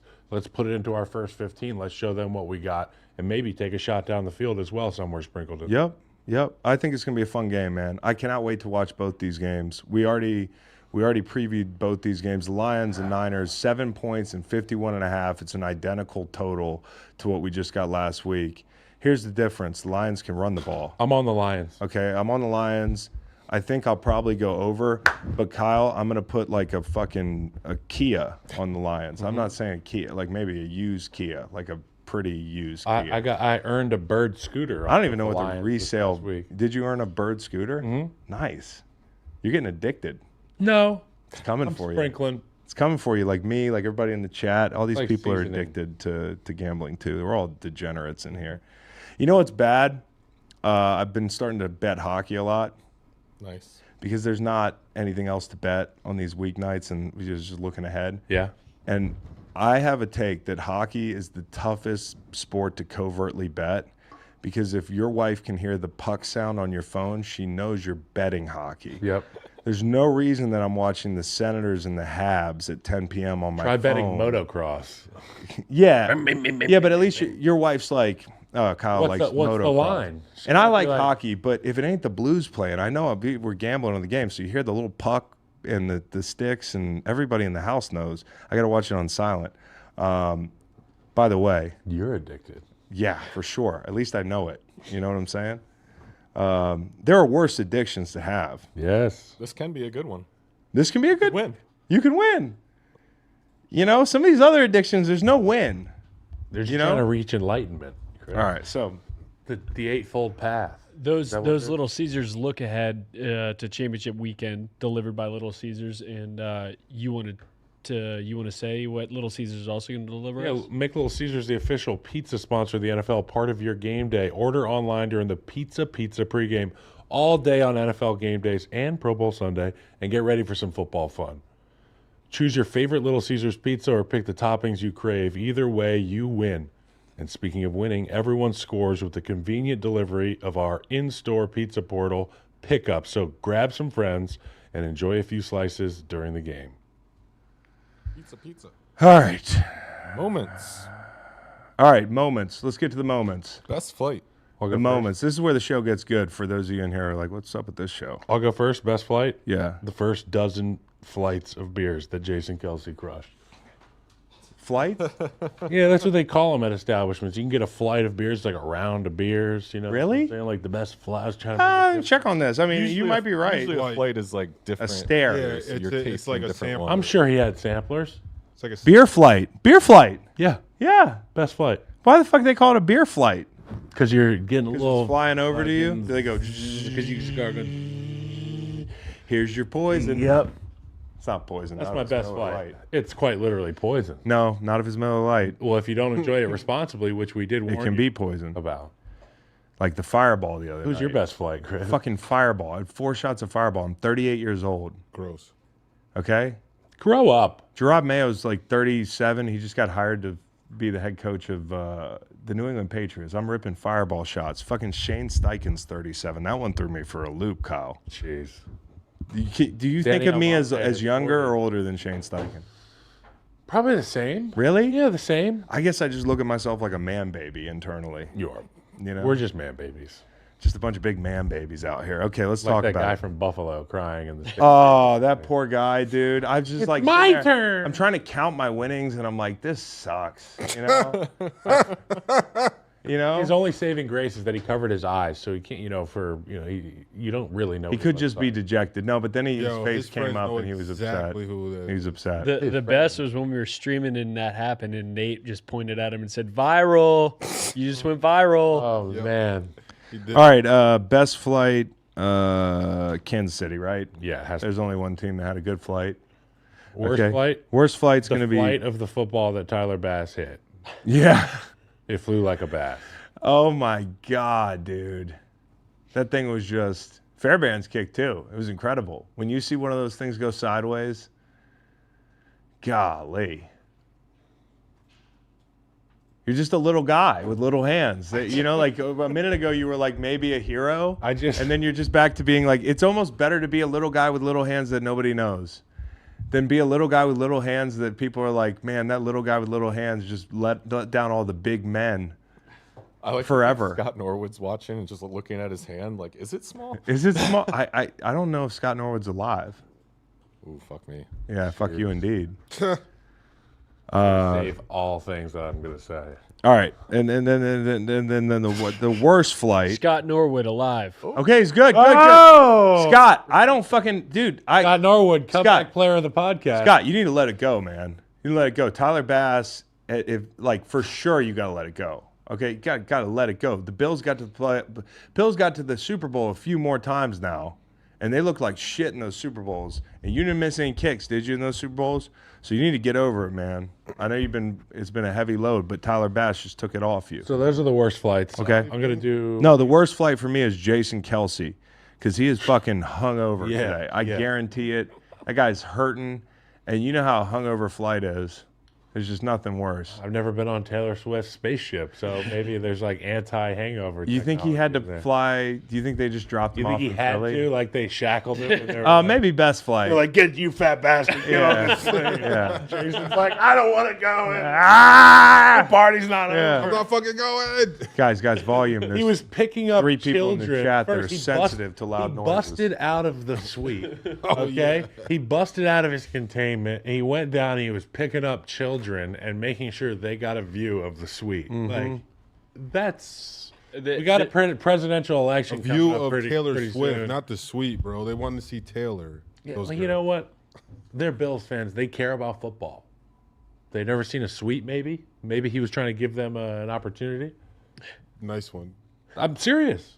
They had Taylor signs. See, I didn't see that. They were little girls that had Taylor signs, and so he picked. I thought them they were up. like, we're huge football fans. What does the suite look like? Worst shower. The Kansas City Chiefs. Evidently, Yeah. Oh my Yeah. God. evidently they turned the hot water off in Buffalo. That happened Ha, in Washington. lucky for them. To me. That is, Yeah, I heard about that. But isn't it I saw proven? that. Isn't it proven I that heard cold that- showers are better anyway? Moving so on. yeah. That was supposed to be subversive. Subversive?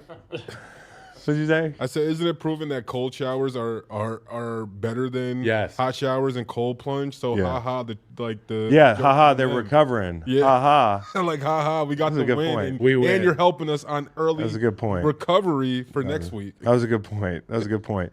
Hey, by the way, Albert Breer tweeted this about the Kansas City game. First thing I heard walking through the Highmark Stadium concourse down to the locker rooms, I'm going to go waterboard myself. How? All the Joke's water's on you, it's frozen. cold. It's, Yeah. You know, it's even worse. Anyways, all right. Oh, and another thing about that kick, I just want to say this.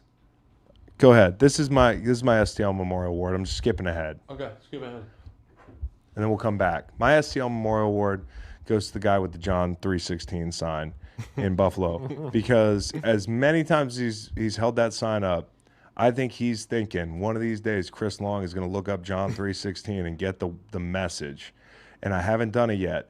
But even through that Bass field goal, wide right, the sign's just like this. He doesn't lower the sign at all, even in the worst moment. Now, I don't know what John 3:16 says, nor do I know if I would agree with it. And I think there's some really good lessons in the Bible that everybody read should it? look at. But, yeah, it's something about his only begotten son. Yeah, God so loved. Okay. God so loved the world that he gave his only one and only Son, that begotten whoever Son. believes in him shall not perish, but and have everlasting life. eternal life. Tyler Bass is like, all right, good. I'm gonna be okay. This is but the point is, this guy never unlocked his arms.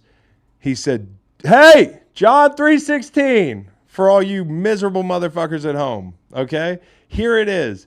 And as many times as he held that sign up, I've never seen him take the sign down. I just STL Memorial Award to that guy because he knew that ball went wide right. Strong shoulders. And he just kept the sign up. I'm going to go. What were you? Now I know. Now I Bevel know. Conway? My Bevel Conway's got to be Niners Packers. I'm an NFC guy. How could it not be?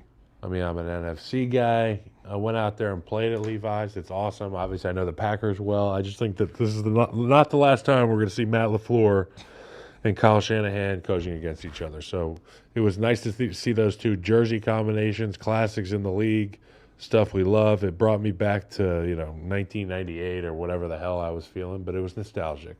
We should have turned the hot water off on Foles. You can only hope to contain him. So it's just hard not to bring up the guy's piece. He's the one athlete that we're all allowed to just talk about his piece. It's interesting because the blood goes away from that area. Yeah. Does it go somewhere else? So he takes a cold shower and his head just... Yeah, his head gets, right? Exactly. What happens? Where does it go? Turn the water back. I think that's how it works, Kyle. I think we're doctors now. Okay, so you had Bevel Conway. I'll go Niners Packers as well, but I with a caveat. That game would have looked better in the day. Hot take. True. I think it would have been. That's a day game. Every game in California should be played under the sun. Look at Catch 2. Go look back at pictures of T.O. in that Niners uniform, the Packers. Like, there's just something about it. It was also the old stadium. I just like Candlestick better. But yeah, like that would have been perfect in the day. I'm not complaining. Anti-Bevel Conway. Anti-Bevel Conway. I guess my anti-Bevel Conway will be my Caitlin Clark one here. Okay. Things you hate to see, Chris. Boy, do I have a hot take. Me too. Yeah, pick your damn head up. What's your hot take? What's your hot take? You go. My hot take is Pick your head up. she was kind of going fast. She was kind of speeding in the school zone. I know, and I'm she's- not and against she- Caitlin she's Clark. looking- That she's person looking needs to pay down. attention too. All court rushers need to pay attention. But I'm going to burn the ships here and give my take, which is that if this was an automobile accident, Caitlin Clark's at fault. Now, I know that a lot of people are going to be pissed off at that and extrapolate that I don't like women's sports or I don't like Caitlin Clark. I fucking love Caitlin Clark. I love it. I'd rather see Caitlin Clark hitting threes than some fucking guy that used to play in the G League a year ago. Like, I have no interest in that. I wish I had seen that angle last night when I decided to tweet, man, Caitlin Clark is a G. Because this morning, it seems like Caitlin Clark was trying to, they had just lost that game. And she's trying to get off the court. Trying to get off the and court, I get it. maybe Like, she's drive sprinting. by, But everybody punch. else made it off the court without getting struck by a fan. I think it was the inverse. Now, I want to put something on the fan. The fan looked back and saw I just fucking decked Caitlin Clark. The fan didn't do anything about it. Don't go over and help Caitlin Clark It up. was two hitmen meeting in the middle. Like, little did they know, Caitlin Clark was trying to hit this person. This person was trying to hit Caitlin Clark. Basically, Caitlin Clark was at fault in the accident unless you're going to say no charging the court. Okay, because then people say, it's actually a charging. If you think all court charging should go away, then it's the fan's fault, and we can talk about it. But if you don't think people should stop storming the court, there is a right-of-way like kind of deal here, and I don't see too many people get decked after games She by was people. flying. And so here's what I'd like into. Automobile accident, Caitlin Clark's maybe speeding a little bit. She hits the person on the side of the road who's probably driving a beater or something, and the person in the beater doesn't have insurance, and they're like, fuck, I'm out. But Caitlin Clark was actually at fault. She was like, I hope the cops show up. I'm going to stay on the ground for a bit. I wonder if the women of the chat are telling us that we are fucking morons yet. Why? Why would they say that? I don't know. I just feel like this is one of those things where automatically it becomes like people have the same opinion. Do other as people us, have but other they- people blame Caitlin? Our Clark for initial this? reaction was, God, that's terrible. Yeah, at that first Caitlin- I was like, but then fucking you watch the idiot fan. replay and you see that she did brace, and not only brace, but there was a little extension of the arms there. So what? You think it was a flop? little What if they bit. It was a penalized her flop, after a the game? 360 flop. You're coached to flop so much that it's hard to right after the game to not flop. Listen, I don't want to spend too much. He's stuck in and a game flop mode. After I love Caitlin Clark. We and fucking you love know Caitlin how Clark. it is. After a loss, you want a little bit of sympathy for something. And I'm not saying all that. You to guys are lose doing the like flop that. thing. I'm just saying she's speeding in a school zone, and you could say, hey, maybe there shouldn't be a school zone here, but then you're saying there's no more rushing to the court, okay? Because you can't have He was both. texting and driving. She was texting and driving. Okay, what was next? Fly on the wall? Oh, fly on the wall. I'm gonna give it to I was Kylie Kelce. Yeah. She's proud. Yeah. She loves her husband. It's cool. You know, like I feel like every guy should take that picture of Kylie Kelce looking at Jason, acting like an ass, and be like, "Do you look at me this way?" Yeah. That's the dream. Because honestly, try to find a picture of your wife looking at you like Kylie Kelce was looking at Jason. But did you see the security guard saying get your ass back in here? Well, there's that too with her, and we know Which is also an appreciated part of marriage. she's Yeah. the best, dude. She's the much best. appreciated part of marriage. She is the best. You need to settle down a little, big guy. And it's no surprise that Jason Kelce has a Kylie Kelce. They're just awesome people. Hey, we've had a good night. Yeah. We need to reel it Hey, in. big boy. Time to reel it in. Time to get on Taylor's We're getting on jet. Taylor Swift's jet. No! We're going to put our clothes on. Ah! We're shaving our chests in the parking lot. You know when you're trying to feed your baby like crushed up pears and they've got it all over their face, and like that's kind of how I picture Kelce. At the He's end of the night. unbelievable. All right, so Kyle's fly on the wall. fly on the wall. My Kyle. fly on the wall would be in the medical room at Levi Stadium when Debo goes in there. I always love the post, the exit shot that they get of the guy leaving the locker room and Debo with no pads, pissed off. I want to know what those images showed. I want to Concussion. I Concuss. need to know. That's what it probably showed. That's what I think. Somebody's telling me it's pronounced Kels, not Kelce. It is. It actually Yeah, but I've is. never heard him say I'm Jason Kels. Hey, here's the deal. His dad, That's they goofy. on their That's podcast, goofy. they had their dad on there, and But it they doesn't were like, "Hey, matter." Dad, people kind of found out that this is how you really say. Have you ever told people to call you this? And he was like, they say it wrong all the time, but he goes, I just let him do it. He goes, Well, "No I mean, problem." it's kind of up to the person who has the name, how they Yeah. want the name. Travis said that he was thinking about starting to go by Joe Travis Theismann. Kelce, Joe and- Theismann. and his brother could go by Jason Kelce. That's fucking weird. But Joe Theismann, you know what his name really is? What? Joe Theismann. Thiesman. He changed his Thesis. name to rhyme with the Heisman, Wow. and he never changed it back. And got second. It should have been Joe Super Bowl in this in the pros. It shouldn't have. Joe Super Bowl. Hi, I'm Joe Super Bowl. All right. Thiesman. Hollow Man. Hollow Man. Oh, Hollow Man. Joe Okay. Super Bowl's leg. Hollow Man. I have written here Bass. Yeah. Okay. That's good. We covered that. So Yep. I'm going to do mine. Hollow Man. What did I have written down here? Oh, Hollow Man. I hate to do this. Nicole Hardman. Yeah. Because we've talked at length about this rule, fumbling into the end zone. In that moment, in It's like this game, farting at the end of a good date, and that way you put Yeah, it. it's just You think not Kadarius good. Toney has a chance now to get back on the field? Fuck no. Fuck no. He's buried. They looked great without him, and at least MVS, I'm convinced has a conscience where he's like, yeah, I can't do that anymore. Best seat. Not MVS. Hardman. What's your STL memorial, Kyle? My STL memorial. That was the person that provided the second angle of the Caitlin Clark. It's a Bruder film. Yeah. So now I got to do Best seat. best seat in the house. It's got to be Jim Harbaugh at M&T Bank Stadium. Yes. A couple weeks back to back here. That's a good one. That's a good one. I'll go me. All right. And it's because my son, as you know, did a Eurostep this weekend in his youth basketball game. And I found myself sitting there being like, Euro. I watched it maybe 5-10 times. There's something there. buddy, Very nice. like, there's the bigging your kid up, and then there's like, dude, I didn't think you could do that. Yeah, Like, that was cool. Like, honestly, I was like, you hear me in the video, I'm like, holy shit, he just Eurostepped, and then he hit both free throws. So before this, I was thinking Psycho T, but now I'm thinking kind of Luka. And on topic, I think I'm all in on being T Morant. I'll be part of the if he's Luka, entourage. yeah, you can be like one of the Jokic I'll wear brothers. a jumpsuit. Yeah, we need Just it. be hammered. Because honestly, 2 nights ago, the night before he Eurostepped, and there's before the Eurostep and after the Eurostep in my house. Me and Meg were sitting up there when he went to bed, and she was like, "Hey, Waylon's talking about he wants to play AAU basketball." And I go, "Get the fuck out of here, dude." Very Okay? consuming. Yeah. I'm trying to get on the river, but I got to go That's to a Jersey Alexandria mom thing. for That's a Jersey tournament. mom thing. Yeah, I'm not going to do it. Travel this, travel that. Yeah, but Meg was like, I know.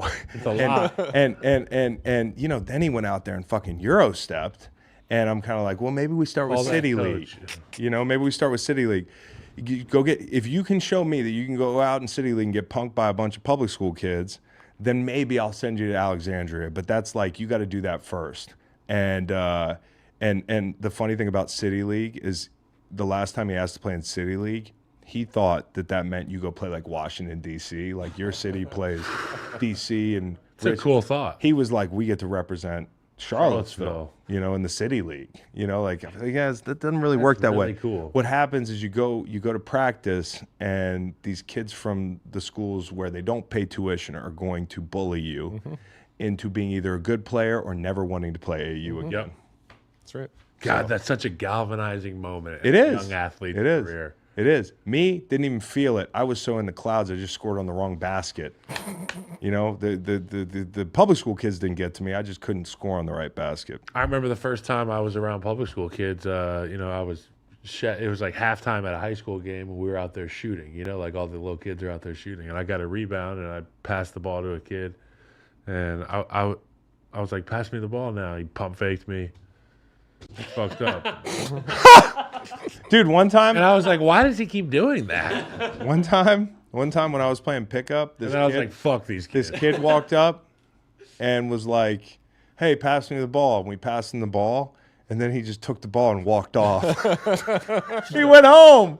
I was like, "Fuck, dude, I'm not cut out for City League." It was his Right. ball. No, it was our ball. Talk about. He was old. He was an older kid. So you just let him take your ball. Yeah, I was like 8, and he was like 12. Like He was processing what was happening. You know what's funny about, like going to a private school and shit like that? You'll get some fans who will be like, you guys went to public or private school or whatever. Like, dude, if you think about it, we went to the toughest public school in America. It's called college football in the NFL for about 12 to 15 years. I just think about like my kid, if he were to play collegiate athletics, like it is a big culture shock when you get there.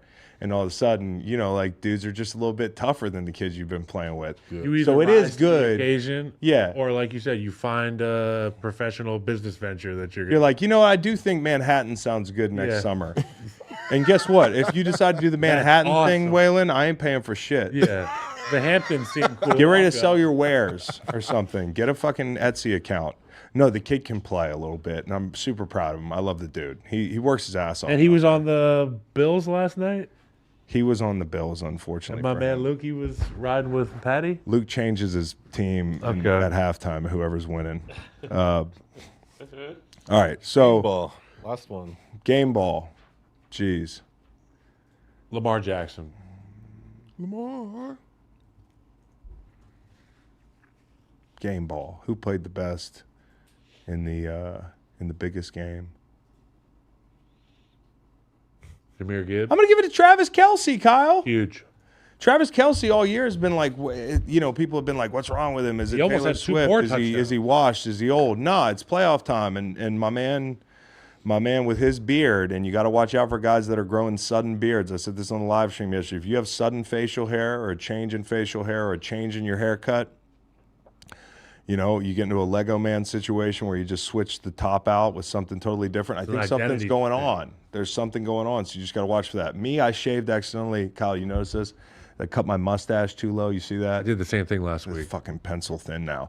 So it's either ADHD or you have something going on. Cristiano. Yeah, so I think it's Kelce with the beard. Kels. Kels. Facts. Let's have your viral moment of the week. Going back and forth, but my viral moment of the week this week, it 2 goes hours to later, I'm going back and forth. it goes to DeAndre Ayton, who I've never heard of this. He got exempt from a basketball game, and his excuse was the ICE in his neighborhood prohibited him from leaving the area. And so everyone's hearing this, and you're just like, what the Fuck, hell? I didn't even know he played on the Trailblazers. I was Yeah, like, Portland. Phoenix doesn't even. You guys lying? And He's so, just lying. And so everyone's like we're reacting now, but today, and hopefully this video is real, they show a fire truck trying to get around in that neighborhood, and it's like doing donuts about to crash into someone's house. Okay, so he really couldn't get out. So it looks like it's something, and the caption is, I think we all owe DeAndre Ayton an apology because of how crazy that is. But Portland really I just is dangerous. I don't know if basketball and football is different, but I just don't see something like this flying like on a football team. No, they, Like, dude, people. but they know, shoveled but they Josh sent, Allen out. But they actually sent people from the organization to try to go there, and they were like, "Oh, we can't." You know, that's funny though. It's like a litmus test for if the fans like you in Buffalo or some other cities. Like if you're snowed in, do they get you out? Like if they pick up Kadarius Toney next year and he's snowed in, like are they like, He's got enough food in there. he's good, just throw him some canned goods and Yeah. and you know, make sure if he needs a YouTube TV account he can watch the game. But all right. Don't think we have anything else, guys. Like, subscribe, tell your friends. Have a safe weekend. Honestly, I know we get heated arguing about football in these streets, but just your annual reminder, your weekly reminder, it is not life and death. Okay, it's not. If your team lost, it sucks. If you're a Bills fan, I just want to say this to you: I am sorry, because you guys deserve a Super Bowl at some point in your lives. And I really do think you got the guy who's going to give it to you. But this is a marathon, not a sprint. So just hang in there. Okay? Bucks fans, you guys are fun.